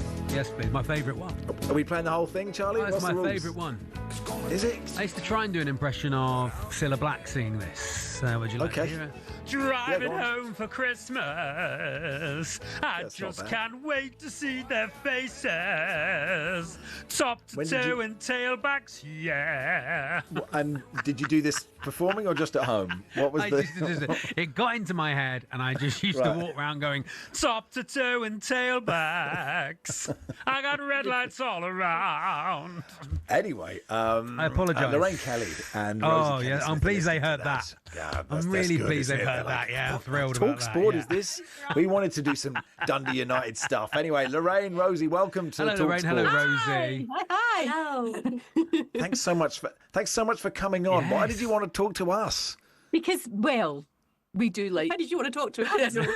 Like talkSPORT. There's a connection. There's a huge connection. There's a massive you want to explain. Oh, go on. Well, there's a couple of things. When my daughter was born, in the first few weeks of her life, my partner, the father of the baby, called her Alan Brazil because she didn't have any hair and she was quite rare. Right, not for her whole life. Not forever. No. Just for that little bit. And she was constantly drinking Prosecco for the first 3 months of her life.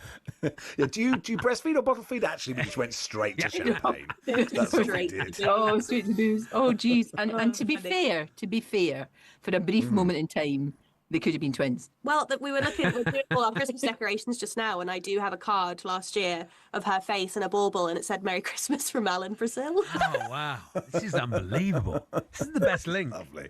Oh, good. Couldn't be happier. So yeah, the decorations are up, and that's the best one. Yes, it will always be. Yes. Very good. Why have you joined us? I'm just. I'll tell you why. Because we want to talk about Christmas. That's it. Yes. Christmas. Go on, Lorraine. Go on, Lorraine. Listen, I was just listening to the news there. Do we not need some nice, happy light in our life? Oh, absolutely, Lorraine. Talk about Christmas, being connected. We've been working with EE to just sort of spread some joy. Yeah. And for people to make sure that they are having a nice time at Christmas and talking to one another. Because, we're all scattered all over the place, aren't we? Yeah. We're all scattered everywhere and we want to be in touch with our families. That's what and I think we always have not just Christmas now. There seems to be like 3 Christmases. Loads of Christmases. Yeah. So many because we're all different. We're all over the place. This is what are you doing? I'm having Christmas morning at mine. Yeah. And to yours for Christmas. Yeah, and you can walk to mine because we're very close now. Oh, We've that's just nice. Like Dundee and Dundee United right next to each other. Right across the road. Now, just funny you should mention that because we did take Billy, didn't we? We took the baby. We took Billy last. Billy Brazil. Stop Billy Alan Brazil. That's going to be our name now. She doesn't look like that anymore. She doesn't look like that anymore. Beautiful girl. It's just a newborn face. What's wrong with looking like Alan Brazil, Rose? What's wrong with that? You're digging your own hole here. He's a fine figure of a man. He is. We took her to Wraith Rovers. Yeah. Well, we took her to United versus Wraith Rovers and won 3-1, didn't we? Yeah, that's right. And then we took her to see Dundee United at Tannadice against Falkirk and we got humped. We got humped 3-0. Yeah. And it was dire. It was dreadful. It was really bad. I mean, I've seen them bad. But she sat through the whole thing. She didn't off or anything. He really liked it. She loved it. She actually loved it. Yeah, she liked everything about it. Let's start them young. And Rosie, people often say that the magic of Christmas is actually mums doing everything in the background. What was your mum like around Christmas? Was she always working? You ever done panto? Was it like the episode of the bear? Was it like that? Yeah. I was not allowed to cook because I've never been allowed to cook. I can't cook. No, I'm rubbish. Oh really? Okay. You got the drinks. You do very good pouring. I'm very good pouring. Very good drinking. Very good. What else do I do? You have a chocolate orange. I eat a whole chocolate orange. Yes, I love a chocolate orange. Myself. Yeah, that's good. That's about it, really. Yeah, that's my contribution to the day. But this time would be great because I can babysit, which will be wonderful. It'll be wonderful. But you were talking about Dundee United. We're playing Rangers tonight, aren't we? Yes. Oh man, I think it'll be all right. We always have this thing of it's the hope that kills you. It's the same with Scotland. Although we are so on a high. Oh my gosh, about us qualifying. I mean, it's like. I still can't believe that game, and I can't believe that we'll be there, and we're going, aren't we? We're definitely going. Yeah, I mean, yeah. I'm going. I don't care where it is. I hope it's Canada, but I'm going. Yeah. Oh, Lorraine, we need Lorraine at the World Cup. talkSPORT will bite your hand off, Lorraine. Would you? Well, I'm there for you. Now you've said that. That's it. I'm taking that as a contract. Ali McCoist and Lorraine Kelly on comms for Scotland games. That's what we want. That is what anyone wants. When Kenny McLean scored that goal, though, Lorraine, I mean, I wept, and I'm not Scottish. No. And I know, I was beside myself. It was brilliant. It was incredible. And we were shouting at the end because that blinking, I have to be careful what I say. That blinking referee was not going to blow his whistle. And we were shouting, shoot! Yeah. But it was just, it was just fantastic because me and my husband went to the Euros. We went to see Scotland against Germany. Obviously, it was the opening game, and it was the best time I've ever had until the football started. Yeah. Then it all went all right. It does Up get in the way. then, until then, it was great. You know, do you remember with all the photos and the square in Munich was just full of tartan, and it was the best time. And then the football. And then the football happened, but you know, you have to have the low points because sometimes Scott McTominay scores an overhead kick in the second minute. Balletic. It was balletic, wasn't it? It was just, I still... Beautiful pointed toes, didn't he, Lorraine? He had beautiful pointed toes. It was lovely. It was like something out of Strictly Come Dancing. It really was. Wasn't it? Was. Yeah. Rosie, forgive me, Rosie. I don't know how old you are, Rosie, but do you remember the last time Scotland were at the World Cup? I wasn't alive. You're 31. Yeah. Just. So then no. 30 was 98. 90. What happens? I can't do the maths straight away. Yes. I was 4. Yeah, you were 4. You were nearly 4, but probably You were not 4. remember it because that was in France, wasn't it? So yeah, that's France right. 98. Yeah. So are you looking forward to the first sentient World Cup? I know. Well, we're getting married next summer, and my partner is English, and he said we've got to get married on this date because, you know, England will obviously win the World Cup, so it can't be when the World Cup is. Yeah. And now I'm like, well, actually, you know, I'm very glad we did that because, you know, funny enough, that was the first thing your dad said. You went, when is that wedding again? That wedding. That was his next thing. He was like, when is that wedding? He says we can always do a Zoom to the wedding. It'll be fine. He sounds tearful with joy about the wedding. When is that wedding? I know. End of July? End of July, yeah. End of July. I'd avoid the World Cup completely for any wedding. We have avoided it. We've avoided it very well. Yeah. Good stuff. It's going to be great. So what's your top Christmas tip, Lorraine? What will you be watching? What will you be drinking? Drinking bubbles, pink bubbles, and obviously probably not watching that much telly because that baby's much more interesting than the telly. Yeah. So we'll be doing lots of things like that, playing and reading and just being silly and hoping for snow.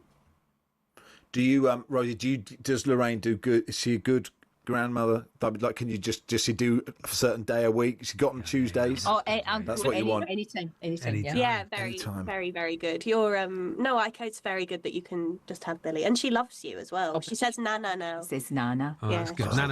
Nana Brazil. Does she say that? Nana Brazil. She does struggle with those Greek names though, doesn't she? Sorry, that's a very niche talk sport. They know. They listen every day. No. Hey, well, listen, thank you so much for coming on and plugging Christmas. We needed it. We loved it. And we're all happier than we were 10 minutes ago. Absolutely. So thank you so much for coming on. Thank you for Yes, you've done your job here. Thank you to EE for making this all happen. I'm a big fan of people going, what are you doing here? I don't know. What are you doing here? I don't know. But who knows? But it was fun anyway. We had a laugh. Wasn't it? Lorraine Kelly and Rosie Kelly-Smith.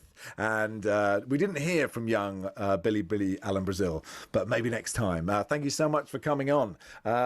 This isn't the warm-up, is it? What show is this, Charlie? This is H&J. H&J. Forever H&J. Rushden Baker. With you until 4. The Rugby World Cup draw for 2027 has been made for some reason this early. But we will talk about it in just a second.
Hello and welcome to talkSPORT Goals. We're taking you through what should be another busy day of football.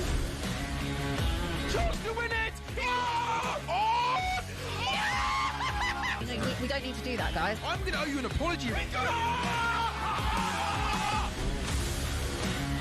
How did you get to that conclusion? That's a weak mentality. Oh, get out of it.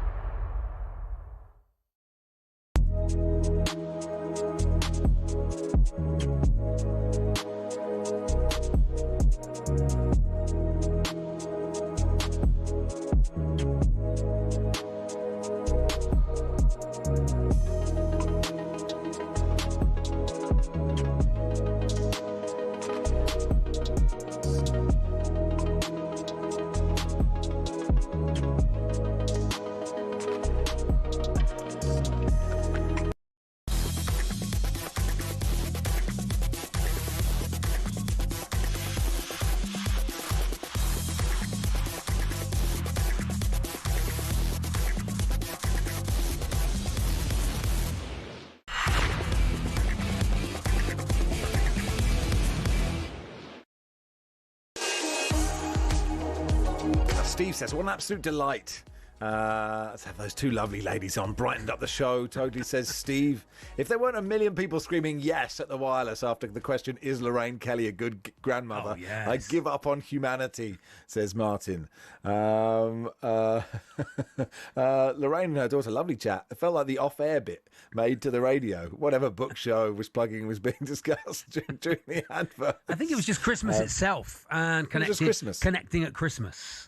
Yeah. Hi, guys. Loving the show. That was the best impression of Cilla Black singing Driving Home for Christmas. I'm Good news. perhaps the only one. I'm never going to be able to hear that song normal again, still laughing out loud. Anyway, the draw for the Rugby World Cup 2027 in Australia was made this morning with 2 years still to go until the tournament itself. Here is talkSPORT's rugby correspondent Andrew McKenna with everything you need to know. If there are winners and losers in a draw, then England are definitely on the right side of it. By being in Pool F, they guaranteed they couldn't face another group winner until the semi-finals at the earliest. Zimbabwe, Tonga and Wales make up Pool F, meaning the Rose will meet the Dragon in the pools for the first time since 2015. The potential opposition in that semi-final for England could be Ireland or Argentina. More of Ireland in a moment. If we're talking losers, then New Zealand and South Africa are right up there. Both have pools they'll be comfortable to come out of, but the draw structure means one of them's heading home in the quarter-finals, as the winner of A plays the winner of B. So back to Ireland. They're in Pool D, along with Scotland, Uruguay and Portugal. It means Ireland and Scotland are pulled together for the fourth time and the third time in a row. Quirky fact, no team has ever won the tournament having been in Pool D. If Scotland finish second in the pool, they're potentially looking at a game against Wales if they can get past Fiji. The fixtures will be announced at the start of February. Let's talk to former England international Tom May. Hey, Tom. Hi, how are we doing? Yeah, good, thanks, Tom. Yeah, good. That was quite a good explainer, wasn't it? I mean, we don't need to. We can just say thanks so much. I hope that was useful for you. Yeah, job done. I don't quite know where you've got me on, but I think there's a few fixtures there that stand out, isn't there? I think Australia will obviously be launching the tournament, and what a way that would be to launch that if they were to play against the All Blacks. Yeah, an extraordinary start to their home Rugby World Cup. Scotland, Ireland stands out, and obviously Wales, England. Right now, you'd obviously fancy England. There's a lot of rugby to be played between now and then, but look what happened back in 2015. As an English rugby fan, that's not one I want to be thinking back to too much. Australia often think cyclically about their team selection, don't they? They often, if they win something or finish a tournament, they'll often throw a lot of the older players out and bring the new ones in, and everyone goes, why are you getting rid of our best players? And then all the new players come through. Who do you think is at the best time in their cycle for the next World Cup? That's a good question, actually. What's just in Macca's explanation there, the Springboks right now are in a fantastic position, aren't they? Given the form that they're showing, the way that they're coached, the way that they try and innovate through the game. I mean, if they play Wales every week, it could be embarrassing. But I tell you, Wales would be happy not to play them every week. Yeah. But the thought that actually New Zealand or South Africa no matter where they are in their cycle, could be going home in the quarterfinals is a massive confidence booster for those that are in and around them that would fancy their chances of playing at the last in the final games of that Rugby World Cup. You look at Ireland, many seem to feel that the Irish team right now are on a bit of a slide in comparison to where they have been over the past few seasons, but that gives them a couple of years to sort of get everything together and really pull together and drive themselves forward. The French right now are looking good. I love the way that Fiji are now becoming fast, outsiders, I would think, in that sort of tier one, inverted commas, banner of teams. There's a long way to go. There's so many games to be played between now and that Rugby World Cup. England obviously on an 11-run winning streak, but there's a massive Six Nations around the corner, and who knows what will happen in that. Going to be a good Six Nations. I mean, I find it quite hard to look forward to what's happening next week, let alone 2027. Why have they done the draw now? Well, I think there's a lot that goes into. I've been lucky enough to go to the last few World Cups, one or two with a role with talkSPORT, and I think that so much goes into the preparation of these tournaments. It's a slightly different format, and that what they'll want to try and do is probably replicate what's going on in Australia right now. In that, there's a huge number of Barmy Army supporters watching the Ashes. And they'll try to make this the biggest and best Rugby World Cup yet. And giving people and fans a long run up at that is the logistics, and getting rugby teams around is crazy, isn't it? 'Cause it's about 40 people, 50 people. Yeah, and not small people generally. Yeah. But then also, I think financially it's going to be a big commitment for a lot of fans from many of the countries to go down to Australia. So give them the best opportunity by letting out some of these, certainly the pool anyway, and then the fixtures to follow. It just sort of whets the appetite. Is there a group of death? Well, you wouldn't want to be in Pool A, I don't think, with being Australia or New Zealand. I mean, Hong Kong and Chile have to be sort of quaky in their boots already, I think. But look, Portugal will be licking their lips about playing against the likes of Scotland and Ireland. Is there a pool of death? Probably not. Maybe it's Pool C where Spain will fancy their chances of toppling someone like Fiji and Canada, and then Argentina, Fiji will probably fancy their chances there. I don't think there's a traditional pool of death as we might have thought about it before, but there's some brilliant games to come, that's for sure. But how do you think England will do? I mean, I know it's so far away, but obviously they'll win it. No? I think so. Oh, great. I think we're close. I genuinely think we're close. I don't know why they've invited us, to be honest. Keep going the way we're going. I genuinely think we're close to that. Yeah, look, I think the frightening thing is, right, you don't want to peak too early, and that's what Ireland, as much as Irish fans will hate me for saying it, but it's what Ireland have been incredibly good at doing ahead of Rugby World Cups. They've been in fantastic form and then not quite managed to get it together when it comes to the tournament rugby. But from where England were, 1 or 2 seasons ago, where a lot was being said about coaching staff and players, myself included, I wasn't entirely convinced, but actually, it's sort of shut everyone up now in terms of the criticism. If you can keep winning, then actually the comms around the team and the storyline changes completely, doesn't it? But the worrying thing is, not a worrying thing, but the thing to bear in the back of your mind all the time is that there's so much to go. There is 2 years. But what we'll do is we'll get you on every week as we build up to it. Yeah. 2 years. Good stuff. And my answers become blander and blander. No, they were good. It was good. They were great answers, and you were brilliant, Tom. Yeah, thanks, Tom. Appreciate your time, pal. Bye. Tom May there, former England international. England are in Pool F with Wales, Tonga and Zimbabwe. Scotland and Ireland are in Pool D together with Uruguay and Portugal. And as Tom said, New Zealand and Australia in the same group, Pool A, with Chile and Hong Kong. So there we go. Roll on 2027, Charlie. Yeah, I look forward to that. I mean, it does feel like a long way away, but, roll on, I suppose. Roll on. So, we should probably cover the Football World Cup, the Men's Football World Cup? In the meantime, just as so? Just to sort of get us there, get us to the Rugby World Cup, you know. Tom's been in touch to say Arsenal bottled it. They always do and they always will. Absolute pile of bottle jobs. What is that? When was that? What elements is that? Thank you, Tom. Thanks for the anger, Tom. Phone in. It's a delayed text to a phone in, isn't it? That's what's happened. From 2 years ago. LA says Rushden and Baker's tagline, don't want to peak too early. No, of course. How dare you? We are slowly just easing in. That's what we're doing. It is Max and Charlie.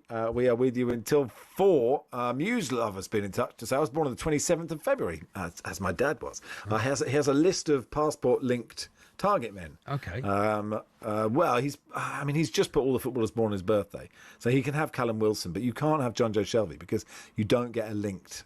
Is he a target man? Is Joe Shelby a target man? No, he's not. No. So it doesn't count. I mean, Callum Wilson can do that job, but he's not really. You wouldn't categorise him as just a perfect target man. So none of those passports are valid. Sorry. And you will not be allowed out or Reapply. in any country. Go to Newport and sit there for the afternoon. Reapply. Send it to the Peterborough Passport Office and see what they say.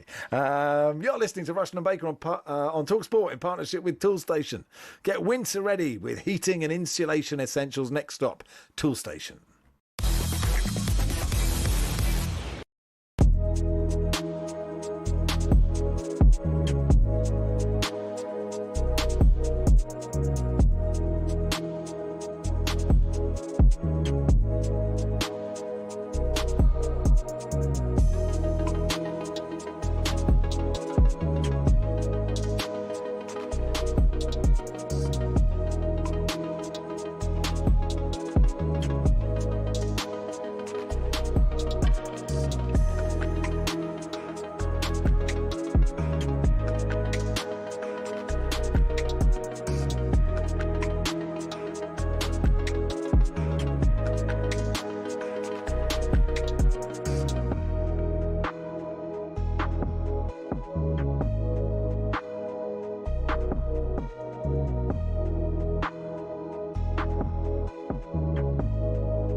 talkSPORT Sports Update powered by the Nissan Van Range. Commercial vehicles built around your business. Search Nissan Vans or head to your local Nissan Van Centre.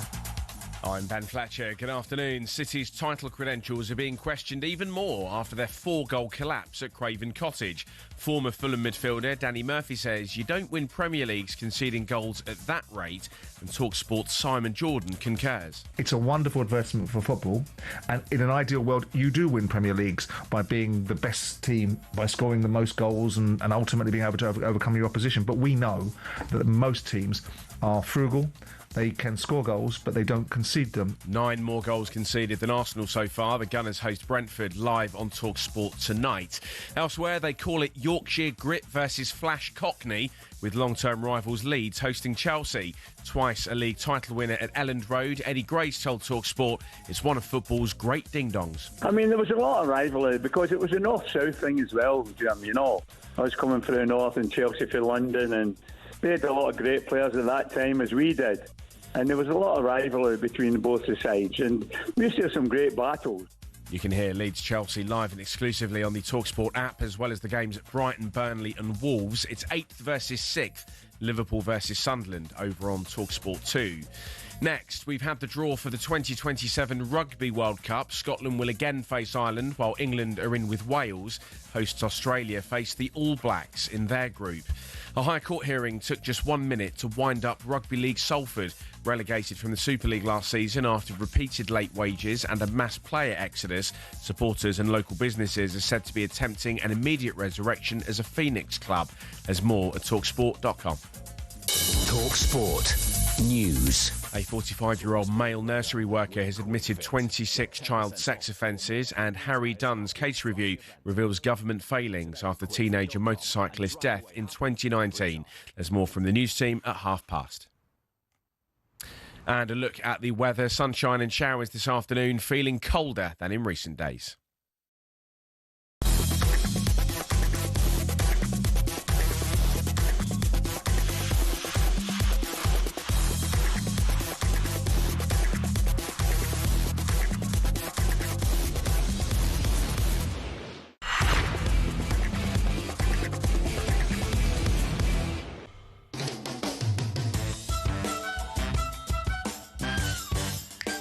Delayed text that's coming in now. Chris has just been in touch. Ange needs to go. He's had his time at Spurs, getting us nowhere. Wow. Hopefully we don't get any more of those. Do you agree? 81089. Yes. We or don't disagree. want any more. We don't want any more delayed texts. Whatever happens, we really hope that someone fixed the board and none of those go through, please. Now, the Ashes second test starts, doesn't it? 4 a.m. UK time. The pink ball test at the Gabba. You can tune into the latest episode of How to Win the Ashes on the talkSPORT Cricket YouTube channel. This week, legendary England fast bowler Darren Gough discusses all things fast bowling ahead of the pink ball test in Brisbane. And legendary South African bowler Dale Steyn describes the key differences between bowling with a pink ball compared to a red one. I did practice with the Proteas when we had a couple of those pink ball games under lights, so the guys could get used to it. And I just found that it swung so nicely. You just felt like you were always in the game. You know, there was always something. It had this glimmer and shine about it. And even as flat as the wicket was, you just felt like there was always something there for you as a seamer. And that was in practice. So, you know, when you throw it into a game situation, crowd, pressure, all of that kind of stuff, I feel like that elevates that even more, because now you just know, you know, one wrong shot here and you're out. So it definitely leans more towards the bowler. I mean, look at Mitchell Starc's record with the pink ball. It's actually incredible. No, we don't want Mitchell Starc to have a better record than his red ball. That's not fair, Charlie. It's not fair if Pat Cummins is fit. No, we were talking to the grade cricketer guys on Saturday, weren't we? And we were asking, why is Mitchell Starc better with the pink ball? And they just said, just his physicality. It's just how he's born. There is no reason. There's no thought behind it. It's just who he is, mate. Let's talk to cricket broadcaster Jared Kimber. Hey, Jared. Jared. Hey, guys. You're not allowed to have Pat Cummins back for this one. You know, you've told us he's injured. You can't bring him back in. This feels a lot. Fair. I mean, you know, it feels like cheating at a certain point, doesn't it? Yeah. They've gone on with a better side than everyone thought. I think, to be fair, though, isn't this just a work exchange program with Josh Hazlewood? Who are they expected to have? So one way or the other, you don't have one of the very good bowlers in the side, so you're going to be happy with that.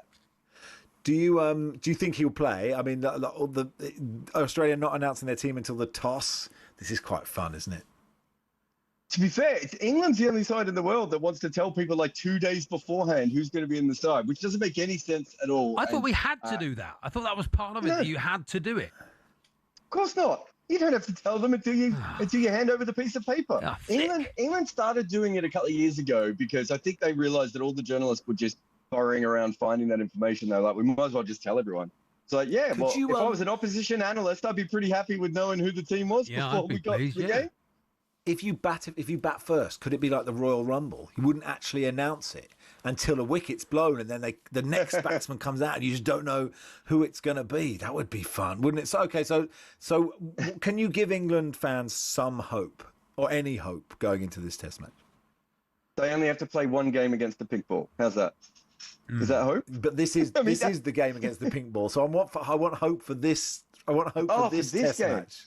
Yeah. I mean, sometimes it rains a lot in Brisbane. I suppose there's that. Yeah, but the drainage is good, though. We know about the drainage at the Gabba. The positive I found, Jared, was I said to Max earlier, and he looked at me slightly sideways, is it can't actually be much worse than the first Test over in 2 days. Or can it?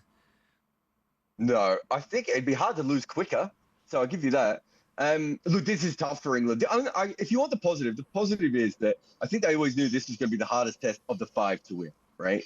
And now they're kind of in a position where they might as well just go for it 100%. And we know they like to do that as well. So there's no issue from that perspective. So I suppose they get a bit of a mulligan in this Test, right? Of just going as hard as they can and trying as much as they can. And Australia have only ever lost one day-night Test match. It was in Brisbane. It was a bit of a fluke result. So you could have another fluke game here. But there was another game that they almost lost in Brisbane that was a day-night game. So it's not quite the fortress that Adelaide Oval day-night games have been. So I think if you're England, you just go, okay, well, we're expected to lose. Let's just go for it and see what comes of it. That seems to be the way this team thinks of things. Of course, they thought that in the first Test as well, and it didn't go too well. Just writing this Ashes off completely. Going into it, they were saying the Australian teams are getting older. They're sort of too old to play.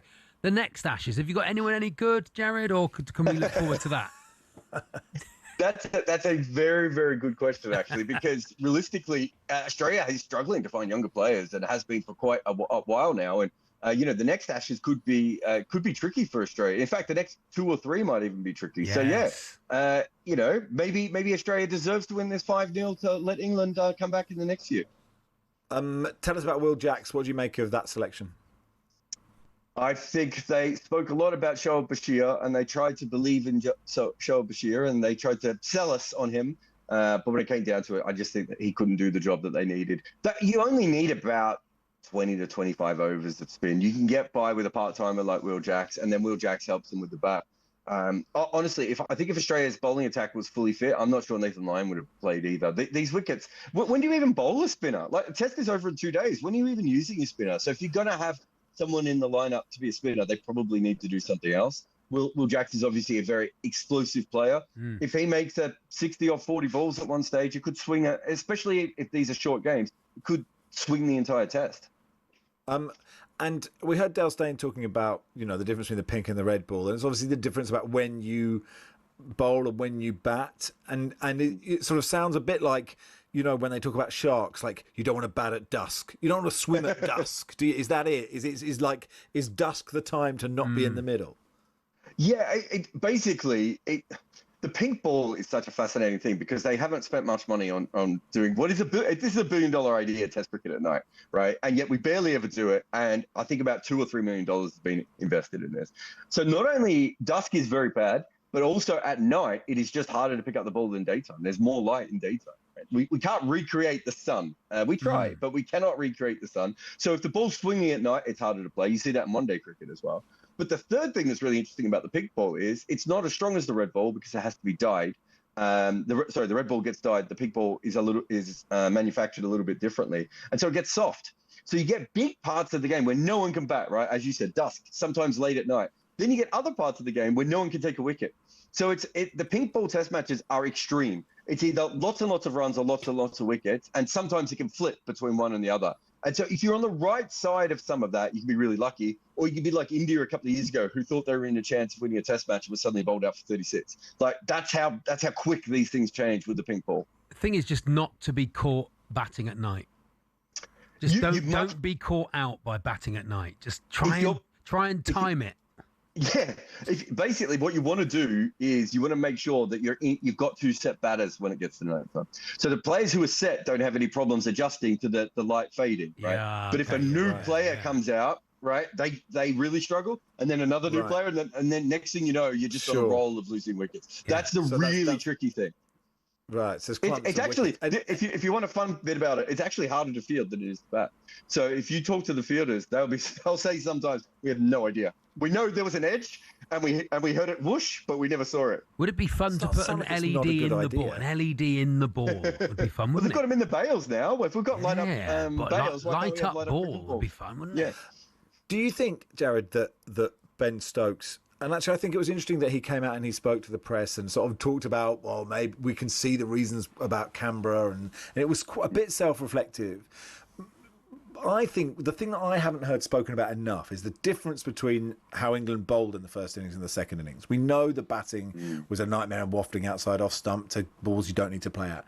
But surely the England team have realised that they need to occupy the crease because their bowlers can be ready again to go like they did in that first innings, because they scared the Australian. There's no doubt that was one of the best pace bowling performances I've seen from England ever, I would say. It's fascinating. I wrote an article about it, actually. When you look at what they did with Travis Head, I think you make a point that they were maybe a little bit tired because the bowlers hadn't had a rest. They shouldn't have been that tired, though. They were suddenly bowling that slow. But also, we talk about how inflexible they are with their batting plans. They're always going to bat the same way. How about how flexible they are with their bowling plans? They came out to Travis Head, who's a makeshift opener, and they started bowling down the leg side to him. And they never tried to. It took forever for them just to bowl to, his general weak spots that all bowlers want to go to. And then they just kept changing the plan every 2 overs. And I think I counted 10 different plans they had to Travis Head in about 12 to 14 overs. The game was almost over by that stage because they didn't ever just settle down and do what they did in the first inning. So I think they should be reflective, and they should look at that and go, do you know what? Scott Boland bowled the same delivery over and over again to us, and it completely destroyed us as a team. And we couldn't even in 1 over stick to one plan. But unfortunately, it's one of the big problems with baseball is that they don't like to be reflective because they don't like to dwell on their failures. But I think this is a simple case of maybe if they looked at this game, they'd be like, we actually played really smart for, over half the game. What happened afterwards? Can we go back to what we did at the start rather than what ended up in the game? And unfortunately, it's not really how they play their cricket, which is admirable, but maybe not as much if you want them to get better. Yeah, but you never know. You never know, though, do you? You never know. Any given Sunday, any given Wednesday, Thursday, Friday, Saturday, Sunday. Well, not all 5 days, just any given Thursday, Friday. It's all you need, isn't it? I'm not sure we're going to get all the way into the weekend here, guys. Look, England's best chance is another short test match, right? Because this is the one that, if it's a long game, Australia win this. I promise you. Because Marnus Labuschagne and Travis Head, everyone talks about Mitchell Starc and the big ball. Marnus Labuschagne and Travis Head both average over 50 against the big ball. You do not want a long game. Damn it. Because no England players average. I think Root averages 36 and Stokes averages 19 against the big ball. You don't want a long game. You want a short game. You want chaos. And I think in that, England, have a 1 in 5 chance of winning this game. Lovely stuff, Jared. Thanks for coming on. Cheers, guys. Cheers, Jared. Jared Kimber there, Australian cricket broadcaster. Look, we're at 4 a.m. start tomorrow, whether you're waking up to get the Ashes score or the hottest analysis after a big night in the Premier League. talkSPORT will have you covered tomorrow morning at one of the busiest times of the sporting calendar. Only talkSPORT can bring you all of the football fallout and fall of wickets in equal measure. Alan Brazil and Gabby Agbonlahot on from 6. Sam Matterface, Simon Jordan from 10 to give you the full picture. You can watch the latest episode of How to Win the Ashes on talkSPORT Cricket YouTube channel. Just a few more. I don't know what's happened with the text board. The delayed text. Marcus from Dorchester says Southgate out. That's a handball. From Maradona, we need VAR, says Mark. Congratulations, Leicester, on being Premier League champions. Thanks for that. Yeah. LA says, this Liz Truss looks like a keeper. Probably outlasts Blair's run as PM. Can't believe Don Revie has left Leeds, says Lord Foster. I'd get Clough in, top manager. Keep them. Well, obviously you don't keep them coming. You're not sending them now. These are from ages ago, but I don't know what's happened. Anyway, 8:89 at Max Rushden, at Baker's tweet. It is Rushden Baker on talkSPORT in partnership with Toolstation. Stay one step ahead, whatever the job. Next stop, Toolstation.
Hello and welcome to talkSPORT Goals. We've been taking you through what should be another busy day of football. Chance to win it! We don't need to do that, guys. I'm going to owe you an apology. How would you get to that conclusion? That's a weak mentality. Oh, get out of it.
This song is called Communication. Yeah. It's by Everyone Says Hi. Good surname.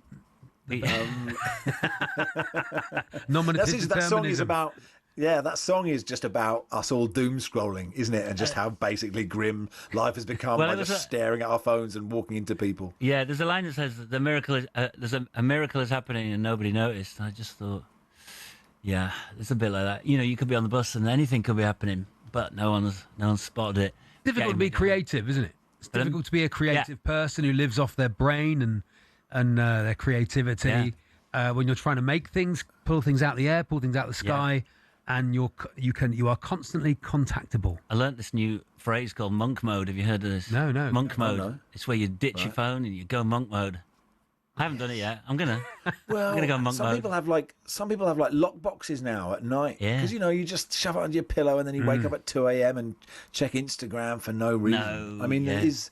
It'll be the end of all of us. But while it isn't, it's good that we have music. It's interesting, like the genesis of this band of Everyone Says Hi is, you're in the Kaiser Chiefs, then you become an incredibly successful songwriter, and then you decide actually what I really like is a band. So why don't I have a band?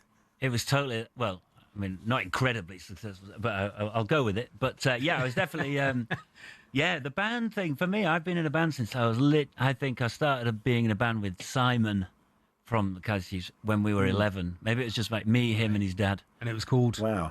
We had various. We probably did have a name. I think we were called Strawberry Jam at one point. Yeah. Nice, we. His dad. If you'd auditioned for like Britain's Got Talent. Yeah. Simon Cowell would have immediately said, I like the band, I think we need to lose the dad. Yeah, no, I was thinking back to it now. His dad was probably only about 32. Wow. Yeah. So, anyway, probably younger. Anyway, so, just that whole band, being in a room, playing music, playing in a band, I can speak the language of band. I know what I'm on about with bands, so it just feels very natural. You feel like you're home, I suppose. It does a bit. With your friends and making... Yeah. To quote Willie Nelson, shall we? The life I love is making music with my friends. I can't wait to get on the road again. Oh, yeah. My favourite joke is a Willie Nelson joke, which I cannot tell on air, but I'll tell you it. Is it foul? It's disgusting. But we'll talk about yes, it must. The thing is, Nick, I mean, it's not a stupid question, but it must be really fun. It's like one thing you sort of think, I wish I'd been in a band once. I know I'm 46. Feels like I can't start a band now without everyone going, you're having a real crisis, Max. But I really wish I'd done it at some point. I suppose it's. But you're a broadcaster. Yeah. Yeah. I would love to do. I'd love to be a broadcaster. Yeah. Or a footballer. Do you know what I mean? Yeah. When we were in Kaiser Chiefs and we'd go and see, we'd sort of do Leeds United events, promo-y things, and all the players would say, I wish I was in a band, and we'd be like, well, we wish you were footballers. Should we just stick to what we do? Well, footballers always say that the thing they miss, the moment it all stops, is the dressing room. They never say they miss particularly playing. Yeah. They always say they miss the lads, they miss Yeah. the dressing room, they miss the day in, day out banter, for want of a better word. And you go, oh, actually, with music, you can do that for as long as you want to do it. And you see all the sort of 90s bands coming back now and playing better in many, many ways because they know what they're doing and they're more settled. Yeah, I did a podcast in COVID, in lockdown, and I was trying to meet people, talk to people who'd been in bands and carried on and kept doing it, and wondering what it was called. Do you know how many bands there are? Oh, nice. Anyway, so there are loads. There are a lot of bands. Because that was a phrase that people would say to me when I was a kid. I'd say, I want to be in a band. They'd be like, do you know how many bands there are? They'd be like, trying to put me off for no reason. Anyway, I met all these people in bands, and I was like, they were telling me, why would I not do this? This is one thing. We can go on tour, sell 2,000 tickets in each city. Why would I just not do that? Why would you not do it? Why would you not do that? Exactly. Well, I always think that about like Paul McCartney still going round with a band round the world playing his songs, and you go, what's Paul McCartney worth? £1 billion? No, he's a bit strapped. I'm going to say, but you think, why are you still doing it? And you go, yeah, because why wouldn't you? What an amazing thing to do, day in, day out. Yeah. So I'm a bit on a smaller scale than that. Oh, okay. Yeah. 2,000 sounds good. That's not me. Oh, okay. That's the dream. So that's the dream number. What sort of scale are you playing with? Everyone says we're playing at the Lexington. Oh, here we go. Good. See, I was getting the dates in. Just little venues, really. It's really I think the London one's 200, and the one in Leeds, we're playing at the Brudenell in Leeds next week, and it's 300, 200. Nice cap. Yeah, it's great. And those venues are disappearing as well, so it's good you're keeping them alive. That's me doing that. I'm keeping them alive. Keeping them alive yourself. You are single-handedly, not as big as McCartney, but keeping these alive. How do you feel at Leeds? Chelsea today always sounds good, doesn't it? Sounds 1960s match of the day. Everyone I wish I was there. Leeds, Chelsea. But how are you feeling about that season? That's a sickener at City at the weekend, wasn't it? I wasn't watching it because that would be illegal. I was not watching it, but I genuinely wasn't watching. No, yeah. I was watching something else. Illegal. Anyway, I was genuinely not watching. Anyway, it was 2-0, and I felt fine. I felt absolutely fine. I wasn't expecting anything, and then it was 2-1, and I jumped. I was sort of following it on my phone a bit, and I jumped. I was screaming around the house, and then it was 2-2, and and then I just thought, we're going to win this. I'd been on a podcast, The Square Ball. Do you know that Leeds United podcast? Yeah, it's a good one. Yeah. I'd been on there in the week, and they'd said, what do you predict for the next 3 games, which are Man City, Chelsea, Liverpool. And I went 9 points. And suddenly I thought... Did you not say a riot? Yeah. Oh? Just when people ask you to predict stuff, and you've been in the Kaiser Chiefs, you sort of walked into that in many... No. Anyway, I thought 9 points... 9 points. Made myself laugh. Good for you, Charlie. Silence everywhere else. No, the producer's laughing. Okay, well done. 9 points. So we're basically we're on 0 so far. So. We're on 0, yeah. Do you believe in Daniel Farker? I believe he exists. No, I believe in... Do I believe it? Yeah, I think he's as good as anyone who's got that job, I think. I think he's better than most people who could have that job. It's not an easy job. Coming up to the Premier League is definitely not easy. I mean, you've got Sunderland who are proving me wrong, but, it's what do you do? Need a striker. You need a better striker, I think. You've got Dominic Calvert-Lewin, who's one of those sort of non-goal scoring strikers that we all like. Which we've had many of. Which we've had a few of, but you need a new striker. Yeah, we've got Metchu as well, who's scored, I think he scored 4 this season, which is quite a lot for us. But then, I did watch the highlights, and DCL, as we call him. Just check I've got the right. Dominic Calvert-Lewin. He did do exactly what I wanted him to do all season, which is like poach a bit, just nick it, score it, run off, celebrating, perfect. That's what you want. Yeah. Exactly. Well, look, good luck tonight against Chelsea. Good luck with the single. Good luck with the tour. Thanks so much for coming in. Communication is the single. Yeah, we'll play out with it as well. But thanks for your time. Thank I appreciate it. See you later.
At this rate, Erling Haaland will break Alan Shearer's Premier League goal record if he stays at Man City for another 4 years.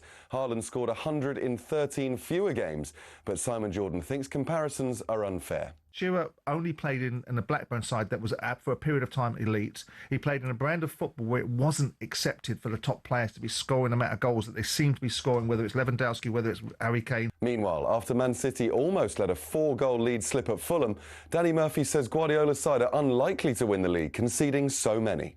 It's the way they're playing at the moment. He's all or nothing. Yeah. Leeds game, conceded chances, and yesterday they were all over the place defensively. In the draw for the 2027 Rugby World Cup, Scotland have drawn Ireland again. Portugal and Uruguay complete their group. England are in with Wales, Tonga and Zimbabwe. In Rugby League, Salford Red Devils has been wound up at a specialist company to start, but former England coach Paul Farbrace has a message to ease your concerns. We've got the best England bowling attack we've ever had, plus the unpredictability of the pink ball and the floodlights. This test match comes at the perfect time for England to get back in the series. More build-up over on the talkSPORT Following On podcast.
It's the 2027 Rock, Paper, Scissors on talkSPORT. Right. Yeah, so this is interesting. I can't believe we have to do this. Anyway, go on. Well, no, you'll have heard that the Rugby World Cup draw was done for 2027. And then management came to us and said we needed to do the draw for the 2027 talkSPORT Rock, Paper, Scissors trophy. Yeah. So we have the 16 names of the talkSPORT from the talkSPORT schedule 2027. Sounds dreadful. I'm not trying to speak out of turn, but I mean, it sounds does sound like a feature we do, Charlie. But it's visual. Rock, paper, scissors is visual. By 2027, there will be no radios. Oh, right. That's what I'm being told. Okay. And so, but it is the draw for. It's the last 16, basically. Okay. 16 qualifiers. This is the 2027 talkSPORT presenter schedule. So some of your favourite. Rock, paper, scissors, 2027. And ties to be played the week commencing 2027, the year commencing 2027. All right. Doing the draw will be Charlie Baker. Yeah. Not in the draw, interestingly. I know. I have the names. It's a bit of a kick in the teeth. To find out that we are no longer at talkSPORT in 2027 is a disappointment, but here we go. But if we will do the draw now for the last 16, and if someone could set a reminder in their phone once we've done the draw to actually do it in 2027, that'd be good. So the 2027 Rock, Paper, Scissors, last 16, here we go. 8. Number 8, Jamie O'Hara. 15. Will play host of Mid-Mornings 2027, Ollie Klink. Oh, that's interesting. Well done, Ollie. That's good. Number 10. Number 10, Paul Hawksby. Oh, right, yep. Okay. Number 7. We'll play Darren Bent. Oh, nice. Very good. Interesting game there. Good at Hawksby famously always starts with scissors. Always. Always something starts. to remember there. So then, Something to remember there, Benty. Mm-hmm. I'm going to say 9. Number 9, Andy Jacobs. Home draw for Andy Jacobs. That's important for him. Good on the rock, of course. We'll play 6. We'll play Nicky Campbell. Interesting. Really? Host of... I think he's got breakfast. Being poached. I think he's got breakfast there. I was very surprised about that. Andy Jacobs versus Nicky Campbell. That's a good game, isn't it? 5. Number 5, Shabana Hearn. We'll play 16. We'll play Kwaku Afari, host of Drive 2027. Interesting. Yeah, I know. Well, we have been sent this by management. Exactly. Management. 11. Number 11, Ben Mee. Ben Mee breakfast. Nicky Campbell and Ben Mee doing breakfasts. We'll be playing number 2. Number 2, we'll play Troy Deeney. Ben Mee versus Troy Deeney. Troy Deeney. Paper. He never plays paper. I've noticed that about Deeney. He never goes. He thinks paper's too soft. He likes to do scissors or rock. He's rock hard and so scissors sharp. Yeah, exactly. Yeah, he's a very simple player, Deeney. That's why he lost breakfast to Ben Mee. That's why. Exactly. 13. Number 13, Natalie Sawyer. 3. We'll play Ray Parler. Sawyer versus Parler. Here we go. It's a big game. Top game. Those two are good players. Yeah. 14. Number 14, Alex Brooker, host of the warm-up. It's disappointment. Way to find out. Find out somehow, but this is how I found out. There we go. 1. We'll play Ali McCoist. Oh, lovely. What a game. Yeah, of course, he's not been fired. Alex Brooker versus Ali McCoist. 4. Number 4, Rupert Bell. Rupert the Bell. Ring my bell. We'll play number 12. Number 12, Jim White, overnights 2027. So there we go. That concludes the draw. That's it. Ties to be played in 2027. But I mean, I don't know why we ties to do this. Ties. Why have we been asked to do that? Ties.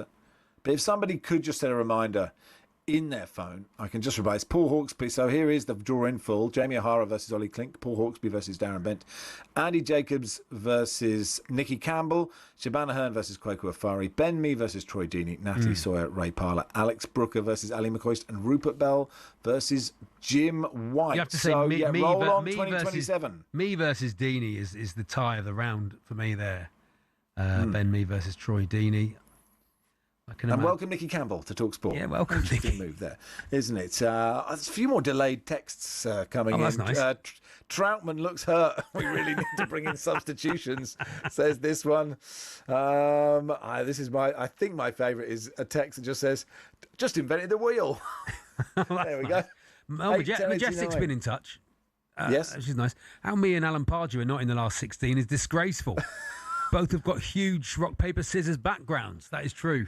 That is true. The thing is, thank you, Majestic, but with your musical background, you and Pards, actually, you've gone on to, you're on Six Music now. They've got Six Music. Swams, Drive on Six Music. Congratulations. Who knew Alan Pardew would be doing Drive on Six Music in 2027? But that's what's happened. That's what's happened. I can't believe it. Looking forward to it, though. It's going to be great. Yeah, I think so. Anyway, what are we doing now? Big Ron has to go now. I've heard of a Scot. This is Barry at Newport. I've heard of a Scotsman who's at Aberdeen. Give him a try. Hey, let's go to New York. Me and you, Johnny, for a holiday. Andy Goldstein and Darren Bent. What a gig they've got. They're out in New York for the World Cup draw. They've taken all of management with them. Why not? I would. And let's cross them out. Hello, gentlemen. How are things? Hello. We're good. We're very well. Oh, hey, man. How's it going? Forget about it. I'm walking here. What's going on? I'm walking here. And we've just come down to a bar called Legends Bar in, obviously, New York.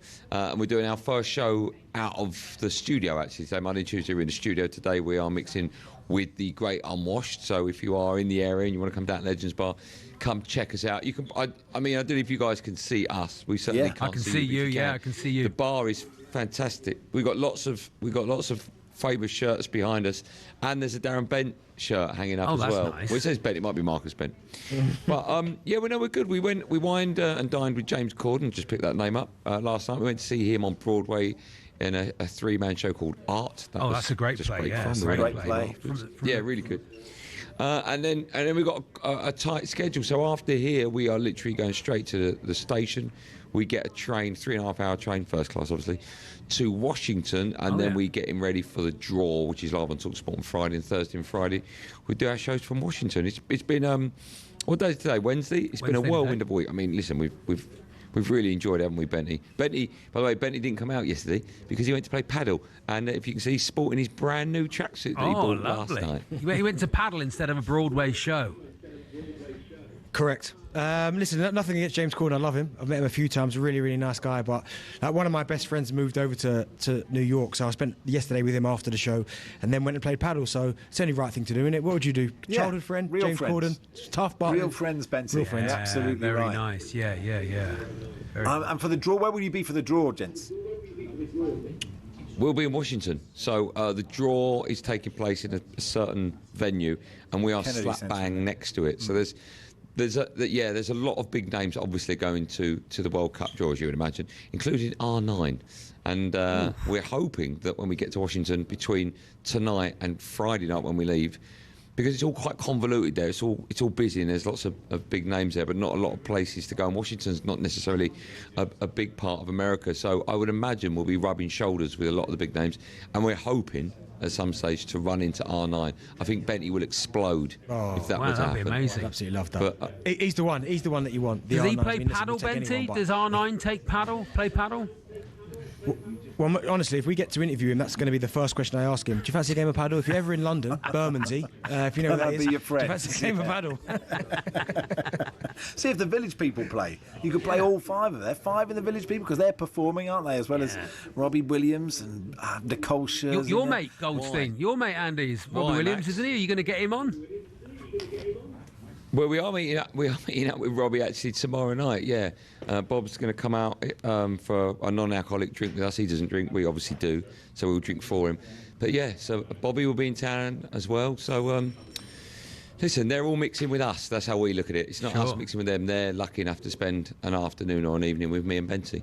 Do you know what? All jokes aside, it's been a great week so far, and we forgot. I came to New York about 8 years ago. Benty's been here quite a few times, but you just forget how much of a great city it is. It's hustle and bustle, and when you walk down every single road, and every time you come to a junction, another block hits you as well. You do feel like you're in a movie set. I know a lot of these places have been used for big movies, but it's just quite exceptional. I'm taking lots of videos from my kids and going, look at this and look at that. And we went to Times Square, and even as a grown man, I'm walking about going, look at that, it's amazing, it's incredible. It's just it's such a wonderful part city. of the world. You're so right. It is like the movies. It is steaming vents and screaming taxi drivers and all that. Well, look, have a great show, gents. Thanks for coming on. Enjoy it. Thank you, boys. Cheers, gentlemen. Thank you. Soon.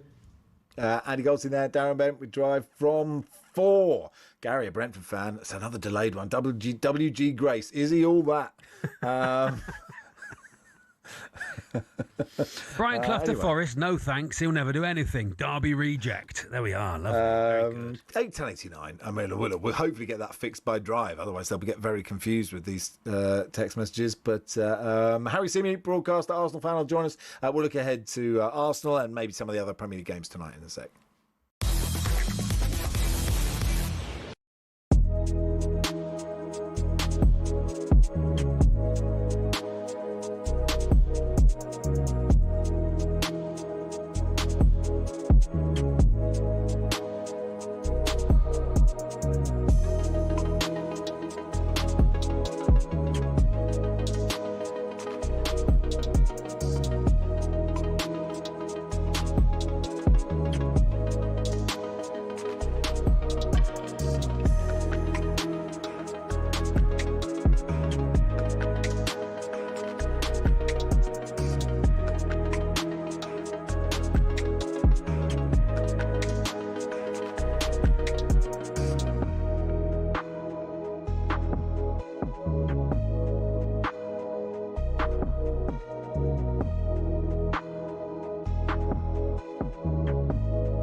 And welcome to talkSPORT Goals. We're taking you through what should be another busy day of football.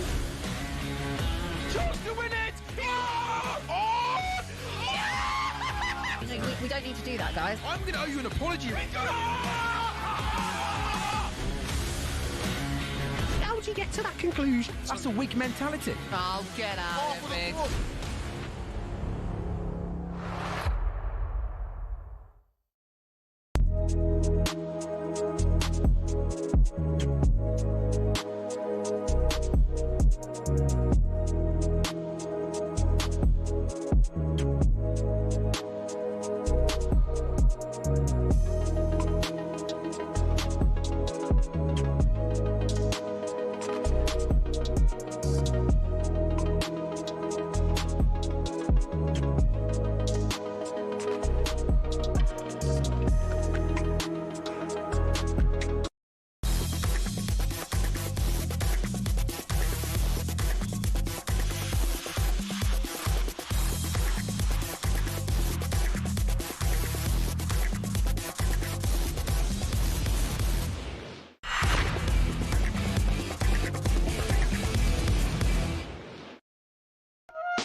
Stuart in North East Scotland. That Fosbury bloke, what's he playing at? Cheers, lads.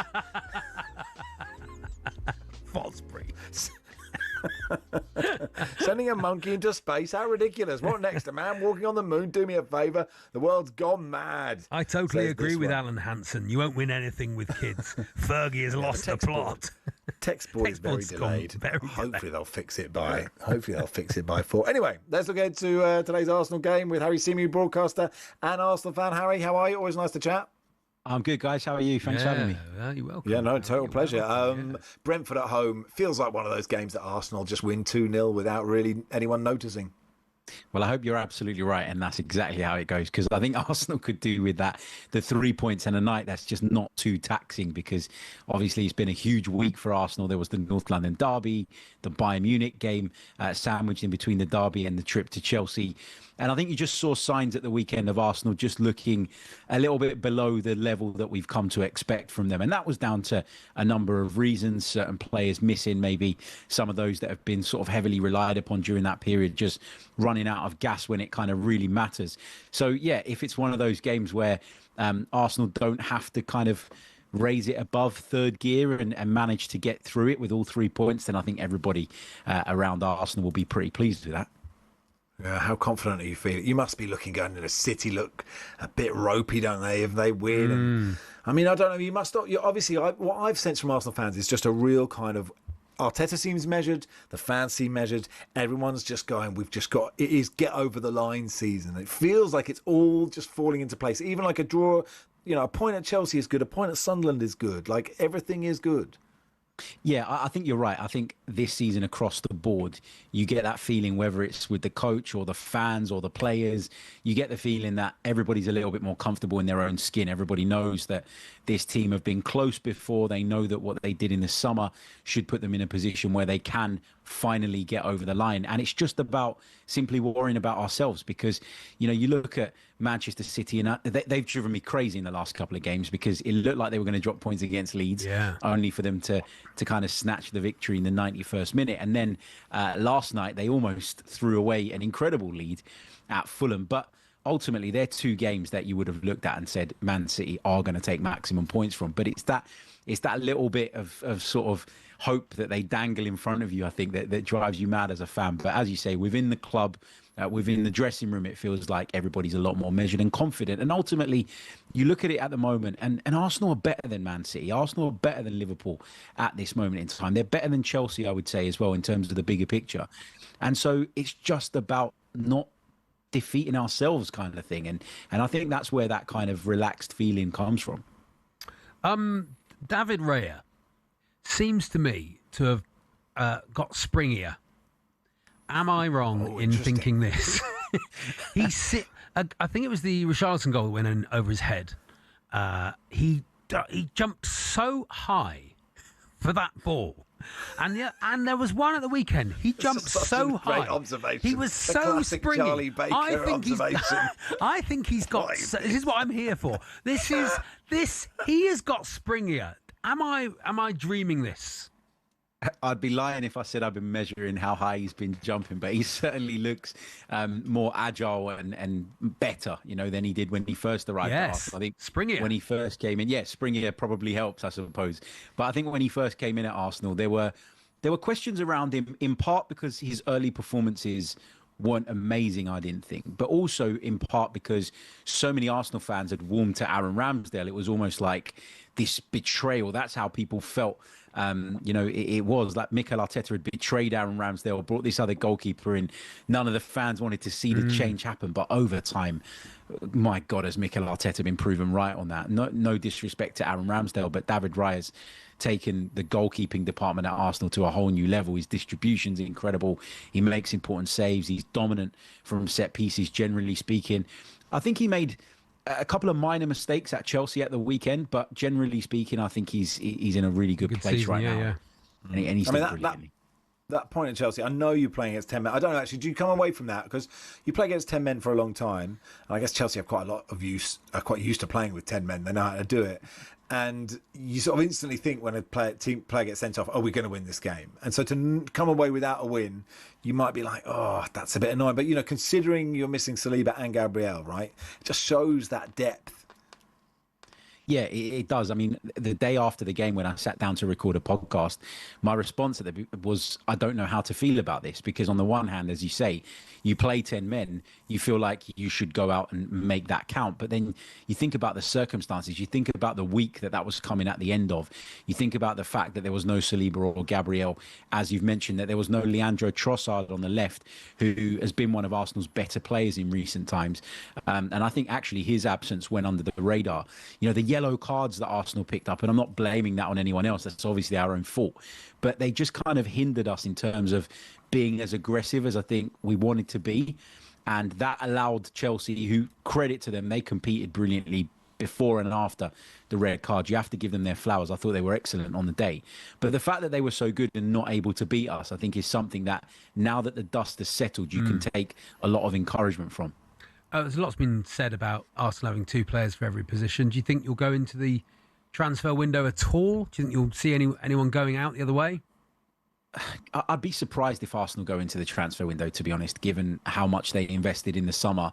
I think the injuries that Arsenal have had might have the club at least going into it open-minded.